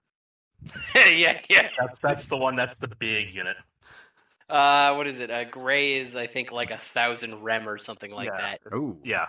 It's I remember that one. The gray is the one where you turn gray, and then the other one's a single gray is equal to 100 rad. If you get a gray of dose, you're not going to meet your maker. You won't meet your maker at a gray. Okay. So you'd actually be surprised when we start talking about dose. You have to get a lot of fucking dose to meet your maker, a lot of dose. You have to basically eat the plutonium core and sleep next to it every night. So there's dose and dose over time, but yeah, let's just assume that you. Well, I mean, everything is a dose that's instantaneous. You need so we only talk about, when we start talking about biological effects, we only really consider them for acute effects. We federally regulate them to a year, although that has maximum and minimums in short time exposures, and that's really because your body can essentially repair most damage, not all damage, but most damage. I think I did. So you do the same thing with airborne particulates, where you have an 8-hour exposure limit, 2-hour exposure limit. Yeah. So same kind of thing, and it ties into that. Although particulates are actually more damaging because most of them tend to be around. Yeah, exactly. Whereas your rad dose is an instantaneous energy deposition. But yeah, so a gray is only about 100 rad, and so that is where you will start getting radiation poisoning. So that's where you're going to start throwing up. If you get a gray, you're going to get 100 rem, which is that. The first biological dose is about 1/10 of a gray, and that's where you're going to start seeing effects from cancer, and we regulated about half of that. I remember the saying I remember is gray doses get, what was it? It was gray bodies get gray doses. I think that was it. Well, I mean, if you get more than a gray, so again, 100 rem or a gray will get you radiation poisoning. That's not a place that you want to be. You're going to be really sick. It's going to suck. You're going to lose your hair, and you're going to have a whole lot of cancer coming down the pipe. Right? Yeah, you're going to have problems forever. Right. At 3 gray, you start getting major changes in your body chemistry, and so your LD, the 50 hits like major problems quickly. Then, yeah, you start running into a lot of serious problems. By the time you get to 600 gray, 6 gray, you're dead. Right? Yeah. Like, you're just dead. Well, that's a lot of radiation. That's a lot of radiation. Well, that's one of the things when people start talking about, and this is I actually that's the difference between spilling a liter of acid on your arm and taking a dive into the fucking pool. That's pretty much what it talks. Yeah, it requires quite a lot of radiation to actually kill you. Radiation is pretty safe, at least at the time that we're dealing with it as individuals. But yeah, no, it's 6 gray is a lot of dose. We're talking. You have to be licking the cobalt 60 source. Or you're, in the presence of like the elephant's foot or some shit. You will notice you will get some. I think at you'll notice the shockwave of a few particles slowing down. Yeah, you'll so if you go into that is well above. Actually, so I think it's like 15 rem or something like that is what hold on, let me actually pull up the old style of dose measurement used to be when your skin turns red, when you get a physical burn from radiation. Yeah, you're going to feel it. That was literally so that used to be like sunburn for everybody out there who's wondering, gee, are these things related? Yes, they are. It is by the time you start talking about anything above in the UV spectrum and above, it all has similar impacts. Although the depth at which it penetrates is very different. So you can get a lot of UV stuff, and it'll damage your tissue there. But it's not going to really have it'll have skin cancer effect simply because it's not a high enough energy particle to penetrate into your system to cause long-term cancer damage and lymphoma. Just think like higher energy particles is like the sunburn, but deeper into your body, right? Cooking all of your meat. Yeah, it would. Yeah, well, that's right. It's if you like. It's the higher your energy, the farther it penetrates. So the higher the energy, the faster it's moving, and the faster it's moving, the less likely it is to interact with something. So that's like your gamma rays is what this is coming down to. Yep. Beta, beta and alpha are not as likely to go through. Like beta can go in a little bit, but usually no further than the keratin layer. So actually, you'd be surprised. Like beta doesn't go that far unless it's a really high energy beta. Yeah. So actually, there's a guy on YouTube I like to watch on occasion, the Thought Emporium, and he actually made his own what the hell is it called, the vapor chamber. They put the isopropyl in there at really cold, and you get the little lines and shit. Mm-hmm. So he made his own, and he was looking. I think he had a beta source, and he was discussing the energies and the depth relationship, and I was actually surprised with the energies he was talking about. Like, yeah, it will actually sometimes go through definitely your skin. Not very often, but if you're right next to the source, there, shit can happen. Well, so what ends up happening is, and this is actually really cool. Your charged particles, your alphas and your betas, they don't have a lot of penetration power because they basically collide with the electron cloud and resolve themselves very quickly. The same reason your hand doesn't go through a table. Exactly. That's exactly right. So your alphas and your betas really aren't that bad. Now, that being said, the nice part about the charged particles is that pretty accurately within a few microns kind of thing where they're actually going to deposit, and based on the energy that you project them into something, you can actually do deposition. All of that energy at a specific location, and that's the most recent developments in medical therapy. I think I told Evan about this too. That's actually used currently. Yes, semiconductors to make really thin wafers. That's how they manage to get thinner wafers. They mount them on another substrate, mind you, but they use a proton beam to do deposition. I don't think they use proton beams. Actually, I thought it was proton. Anyway, they use a beam of particles. No, so we have right where I'm at. We're at we're kind of like the mini nexus of wafer development. They're still doing it with photons, right? But the problem that they're having is they're working on like 7 nanometer scale, and that's the wavelength of light that you have. Well, I'm not talking about like any of the microlithography. I'm just talking about wafer generation off of the Oh, that may be true. Yeah, they put a particle beam facing the boule of the of silicon, and then they just. So the cool thing is that because it causes the change in the density of the crystal, it shears clean off and maintains the face alignment. That was the big thing. I wish I could actually take some of this. So I got my lecture open here for my radiation stuff.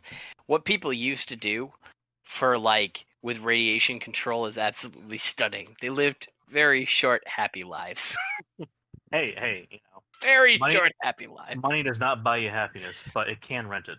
It certainly can. I mean, like, so you see, the old cartoon used to be somebody walks through like an airport scanner and sees an X-ray of themselves.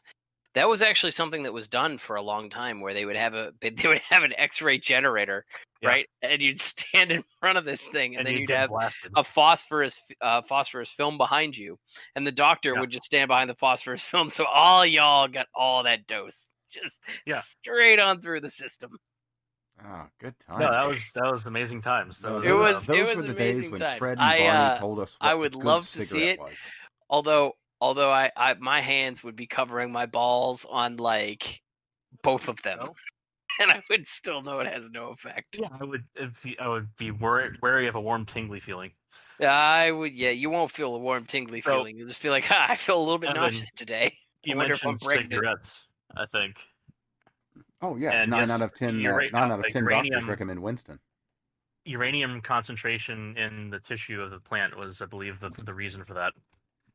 And that's actually one of the main issues in the phosphate industry in Florida, because the phosphate that's dug up when so calcium phosphate's dug up, they process it with sulfuric acid.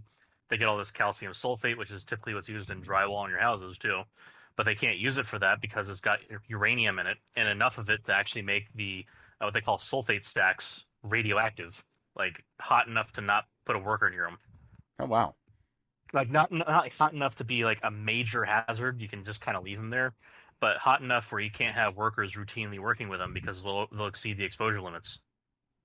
Huh. Oh, it's largely due to the fact that there's so much of this stuff processed. It's not like it's a concentrated little area. It's just these giant ass stacks of they give like a 2 or 3 story tall stack of drywall is about the size of it.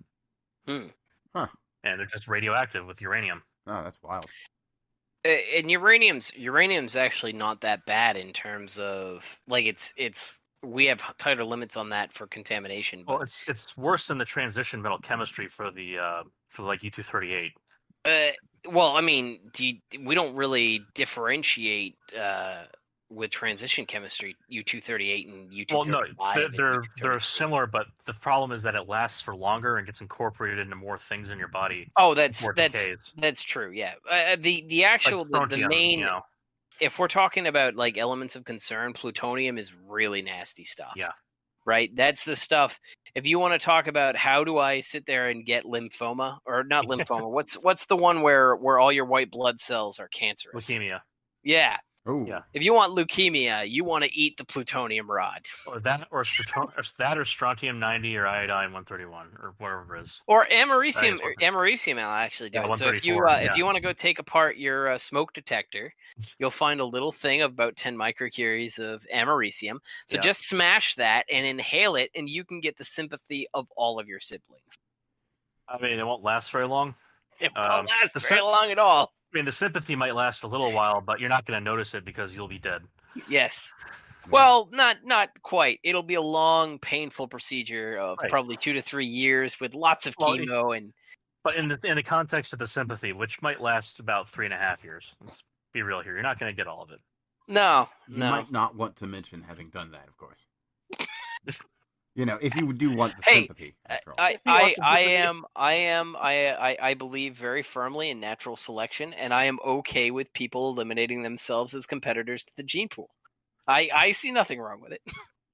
Oh no, I'm just saying if you want to still get the sympathy angle, you should probably not mention, you did it for the sympathy. No. If you're gonna go huff the Americium 241 in your smoke detector, do not tell people that you huff the Americium 241. That's generally a bad idea. Yeah, I mean you're kind of killing the whole vibe that way. Right. Like I intentionally don't harsh their mellow. Yeah, absolutely. Yeah, you don't want to ruin the ambiance. So I linked up another article here that I think the both of you will be interested in. It's a new fabrication method for asymmetric metals separated by gaps in the nanometer length scale. Okay. Fabricated using high-end patterning technique. Okay, you say that, and it's like, oh, whatever. This is something that I did yesterday, and half of the people here are gonna read this and be like, and they're gonna get like a little tech boner. Like I kind of feel bad for the people that like cool because aren't engineers. Diodes are important, but like there's just Schottky diodes. Yeah, it's a little thing. It's like don't you feel at least a little bit bad that there's all these people who are gonna think this is really cool, and you're like, yeah, whatever. Oh, I mean, it is, but it's just a little thing. It's like somebody came up with a new flavor of salt and a faster, easier way to make it. But, yeah. Yeah. Let's say Donald Trump in the middle of a bunch of Democrats. Okay, fair enough. That certainly is a way to create a fair degree of salt. That's a lot of salt. Yeah, and then just wait for the global warming to happen so you can get all the water to leave. I have a dog problem right now. I remember the day when New York sunk under the waves. I cried that day. It was as Al Gore described it. The waves that just crashed over, and New York City was just and the dog. He agrees. He does agree. He is in New York City. This is the 3.5 years of sympathy you're gonna get right here. Yeah. I apparently have not cuddled with him enough today, so he is going to force himself into my lap and cry at you guys through the mic. And I am so sorry, but he is absolutely determined. He requires adequate cuddles. I locked the door to prevent the niece from getting in. So that works, by the way. I want to let you know. I used to have a door. So my desk, my office is in my laundry room. Yeah. And I used to have a door there, and then I took it out thinking that it would be nice to have an open air, segment to the house. And I didn't realize that A, the cat would constantly harass me, and B, 55 pounds of dog would throw itself at me and cry. I have a solution. And I should have anticipated that, but after having had a door, it wasn't a problem. And then I took the door out. Well, see, I have a solution for you. A segmented door. I've thought about putting in a barn door, so I Oh yeah, absolutely. With the top and a bottom. I will say that. And that way you've got a shelf where the wife can come and give you like dinner, and you can try and be presentable like a regular human being. It's if I was to be presentable, it'd be better to just seal me behind a solid wall. Well, okay, halfway presentable. So it was actually like I would have actually reinstalled the door a little while ago, but I redesigned my entire laundry room. And this is one of the downsides to engineering is we have a tendency to accept very tight tolerances without thinking of the consequences of tight tolerances. And I did that. And so unfortunately what I ended up doing was I toleranced out the door frame because my desk is equal in length to the door frame. It wasn't that bad. I probably would have been able to get it, except I didn't account for the fact that there is a what is that? The little side piece that's on the floor there that spaces out 1.5 inches, and I didn't account for that in the desk floor plan. So it's an 1.5 inches away, an inch or so away from the wall, and that projects it far enough into the door frame that I can't reinstall a door, which makes me very sad. A standard door, sir. You are an engineer. So I got to point. Well, I've thought about putting in a barn door. A barn door on the exterior is a thought. But I've also, I also have cats, and this is where their litter box is. I've packed like quite the amount of stuff into my laundry room. It's like an 8x9 room, and the entire laundry room plus my office plus the cat litter box is here. I am very proud of how much I Tetris the space out. And unfortunately, the cats will protest if I cut them off from their litter box. And that protest will be them taking a crap in my laundry basket. Oh, so you need a half-door, definitely. Yeah. So I got to point this out as a juvenile looking at this article. One of the places this was done at was the King Abdullah University of Science and Technology. Really? The acronym is COST. So this research was done at cost. At cost. Well, I'll see myself out now. Fair enough. You should do that. Just keep on walking. Oh, what is this? This is 2 hours of us talking. That's what this is.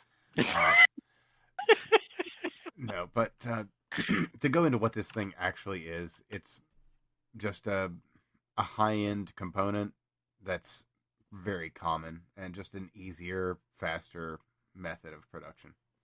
So Zener diodes, or sorry, not Zener. This is Schottky diodes, not even Zener diodes. So Zener diodes are diodes that have a breakdown voltage in reverse, so they can go both ways. Schottky diodes are just diodes that go one direction. Kind of like your mom. Well, yeah, if she swung both ways, then I might not be here.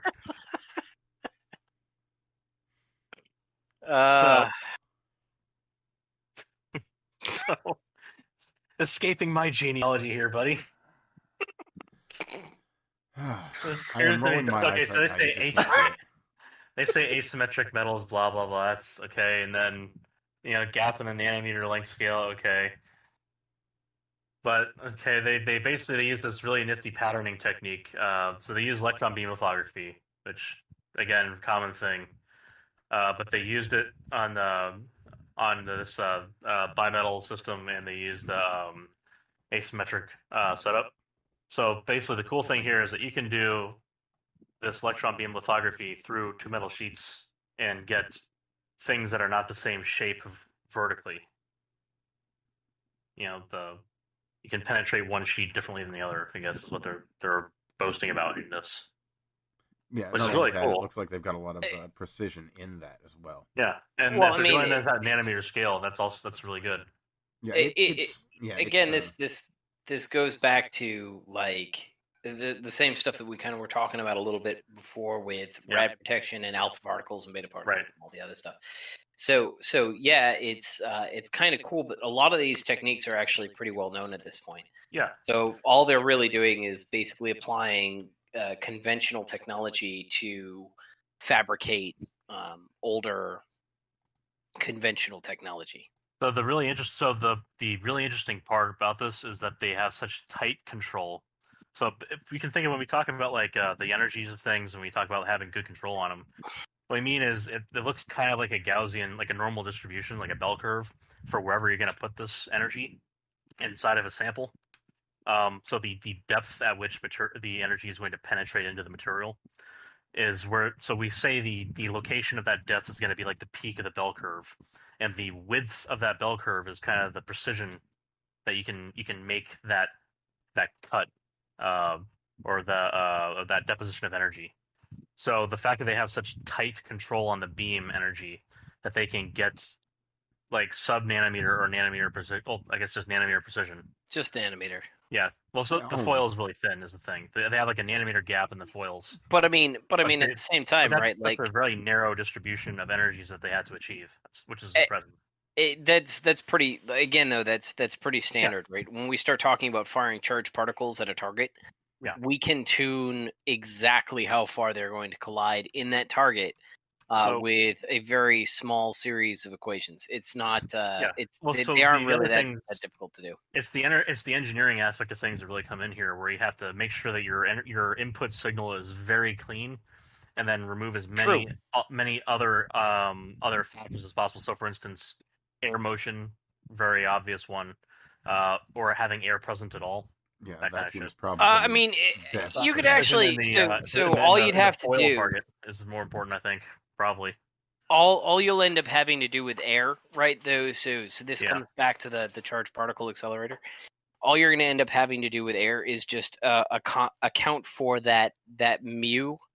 Yeah. Sorry, It's a material attenuation coefficient, essentially. Yeah. So all they're going to have to do is basically account for that. It's really not that hard, especially with charged particles and particle accelerators. We can literally fine tune this, and whether it's protons or electrons, you know what I mean, like we can fine tune this. Like a person walking by the device, shit like that. If we're talking, so we're talking this level of precision, they're probably putting it under vacuum anyway. Well, they're probably putting it under vacuum, but that's for other reasons. Yeah. Right? Like I could, reasonably speaking, you could probably set this up so that it fired across a room, but obviously we're not going to do that. Well, it's going to require more energy, more precision, and more, it's going to be easier in a vacuum. And keep in mind, we're talking about an electron beam here. We're not talking about electric discharge. So you don't need kilovolts of potential outside the device holding a specific, overcoming a specific band gap inside of an air insulator. We're talking about a particle beam where it's already gone through an electric potential and it's going through the symmetric side of it on the other side of the beam aperture. Right. So it's going to be very narrow. It's already going to have its path laid in, and all we have to deal with we're probably going to have this under vacuum, and they're probably going to have this under vacuum because anything they do with nanoscale stuff is always under vacuum. But that actually has more to do with dust control than it does for air control. So I had buddies that worked.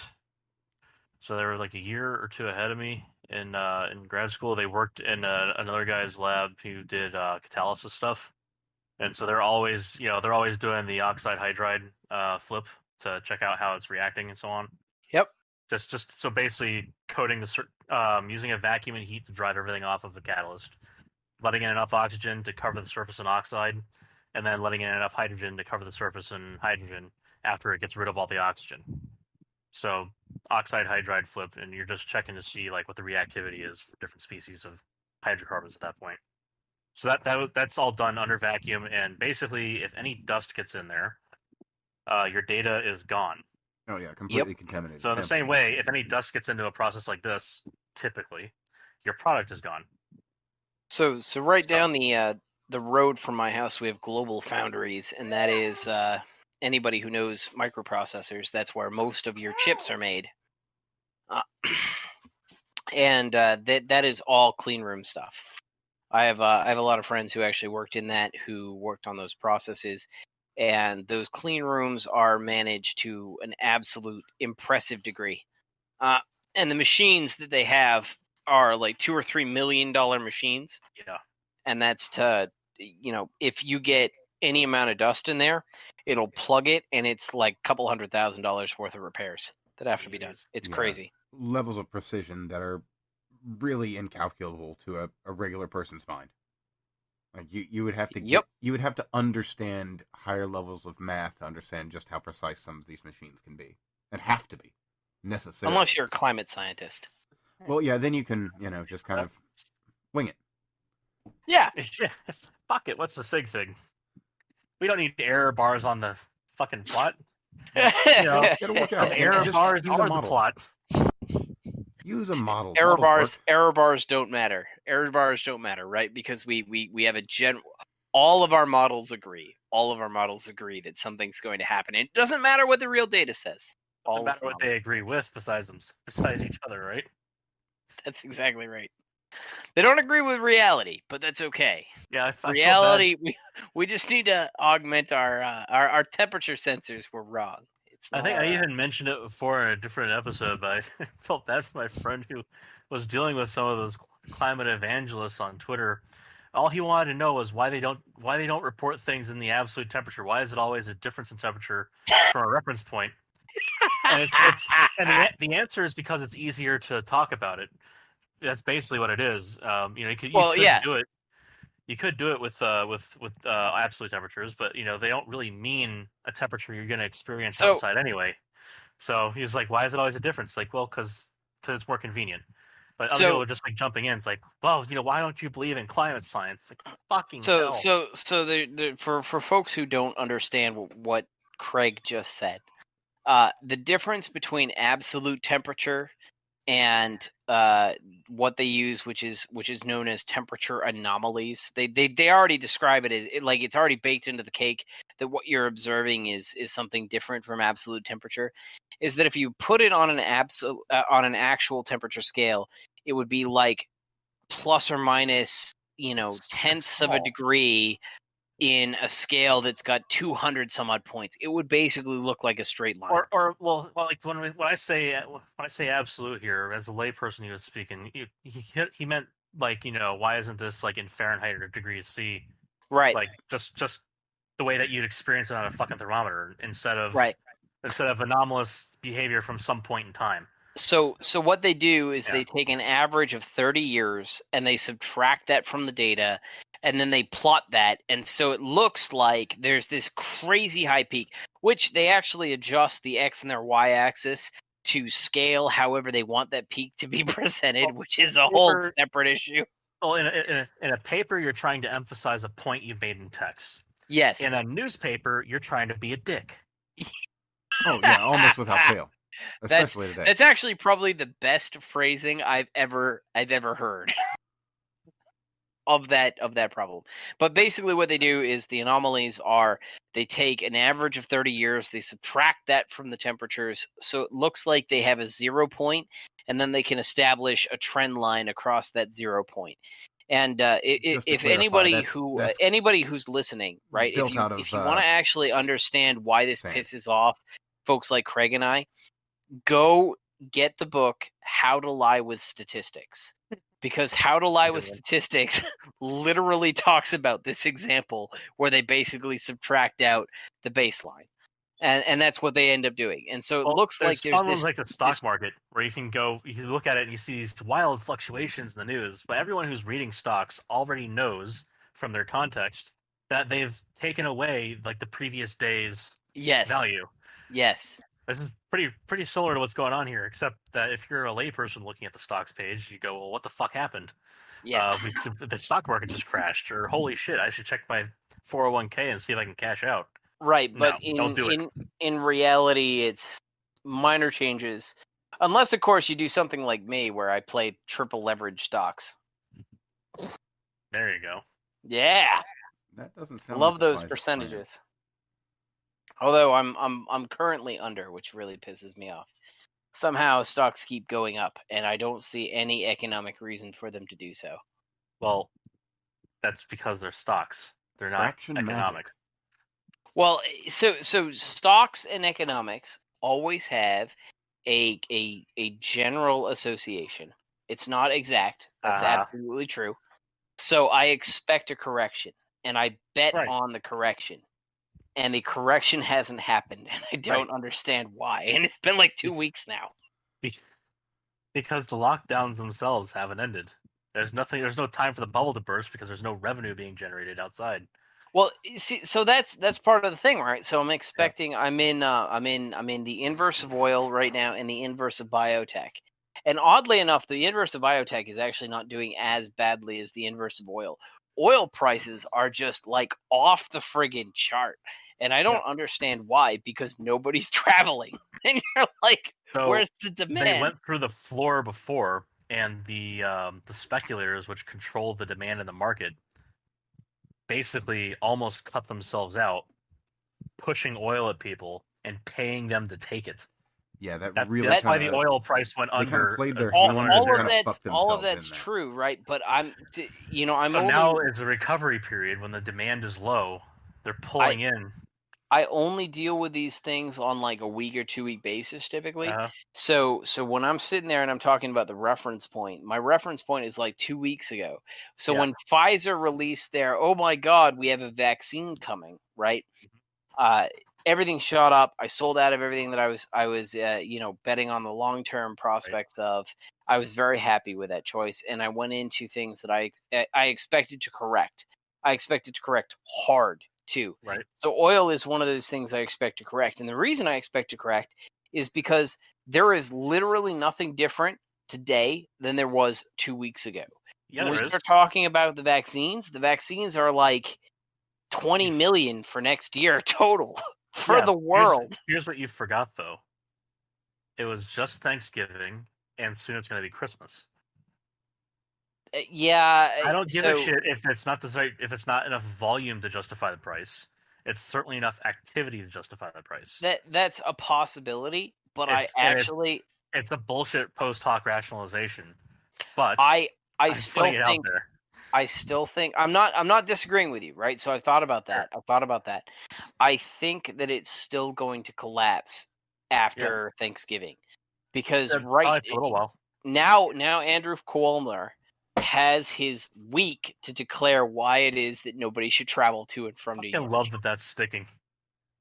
Oh, not only that. I mean, have you heard there's a huge lockdown going in L.A. County? Yeah, the shoe out fits, in California right? as well. Craig, I would expect you said it, and I was like, "Oh my god, I got to use that forever." So I've actually used that at work. There's someone else using that for my DM group on Twitter too. So as an individual who lives in New York, mm-hmm. I preface that conversation with my boss on numerous occasions.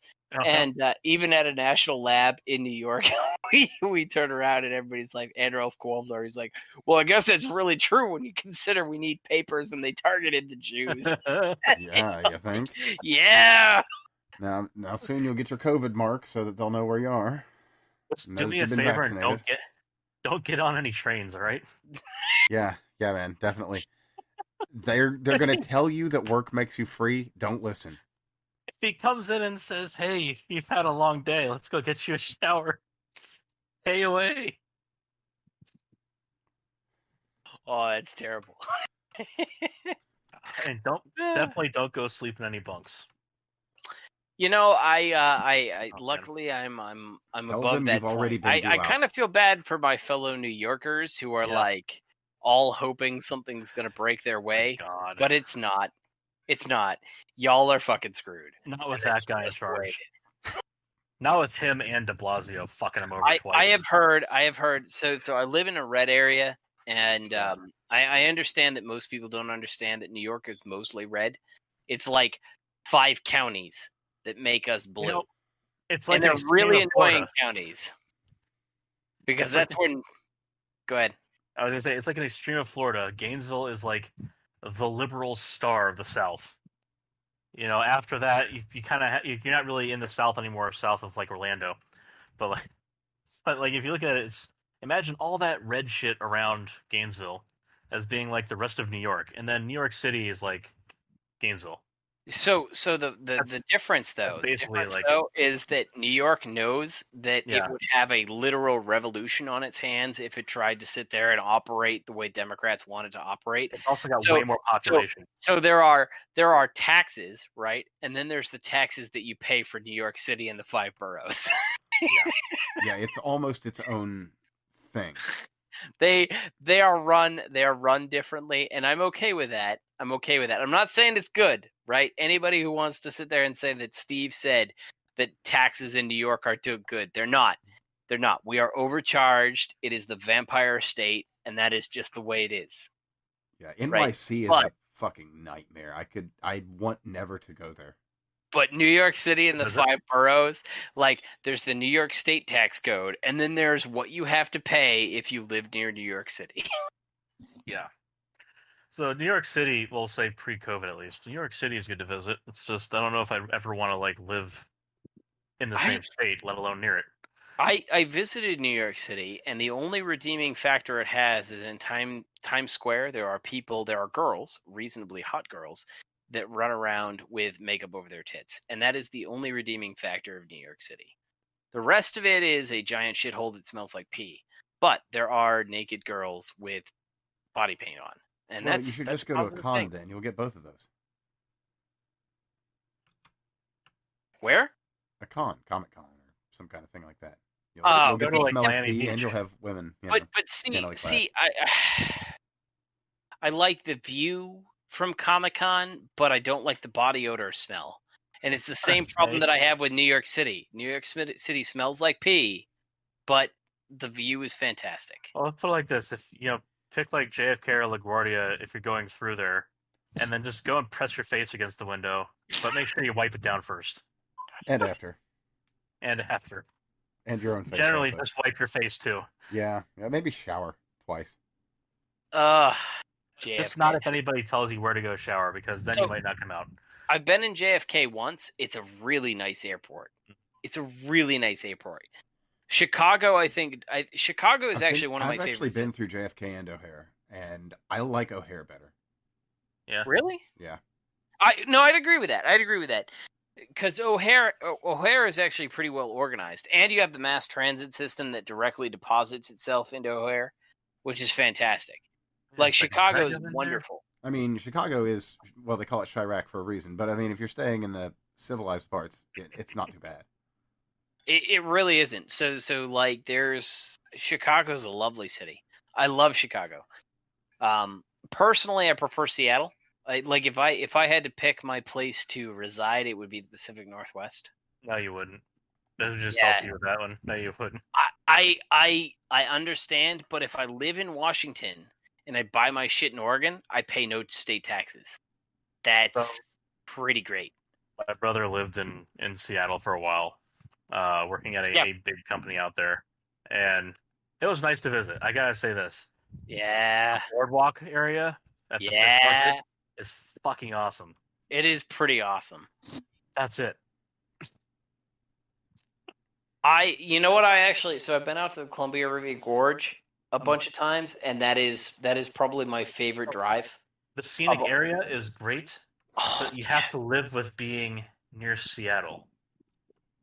See, in Washington. That does sound like quite a chore. It's kind of like living in New York, where you get to say, "Oh, but everything else outside of NYC is great." I don't know. If I had to pick where I lived in the Pacific Northwest, I would be somewhere on the Columbia River Gorge. I would probably be on the Washington side because I think it's no income taxes there and no property taxes there. But then, the sales tax is sky high. And then the Oregon side is where I'd buy stuff from. So I think it was Vancouver.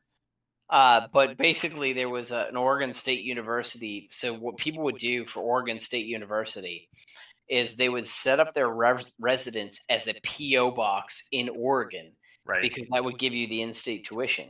And then they would commute from, I think, Vancouver all the way down to Portland. And it was totally worth it because you pay no taxes. 0 state taxes on anything that you do, and that's pretty great. That's a good I don't know. I will say the Columbia River Gorge, of all the areas that I've been in the country, is probably my favorite. It is without a doubt you're in kind of a rainforesty area. The hikes that you do out there are absolutely amazing. Yeah. I mean, there's nothing. I don't think I'd want to live in Seattle or even in the outskirts of Seattle. But somewhere along that Columbia River Gorge area, I'd be happy with. What is it? Needles State Park or whatever it is. That was gorgeous. Oh my God, I would love to live there. You get the rain I haven't that actually comes really in been and out backs west, up and against I'd like the to go at some point once we get national reciprocity. But it is fantastic. Like, Evan, if you got a chance, go through the Columbia River Gorge, and they actually so they got dams all the way up it, which they provide hydropower, which is my second favorite source of power in the United States outside of nuclear. And the dams have fisheries associated with them and a whole bunch of other things. They're really great environmental projects that mitigate some of the damage that dams do. The whole gorge is like waterfalls and rainforest hikes the whole way down. It's amazing. So that'll do it for tonight. Thanks everybody for checking in. I'm Evan. And I'm Steve. And we got one more. I'm here. Thanks for tuning in. Catch you all soon.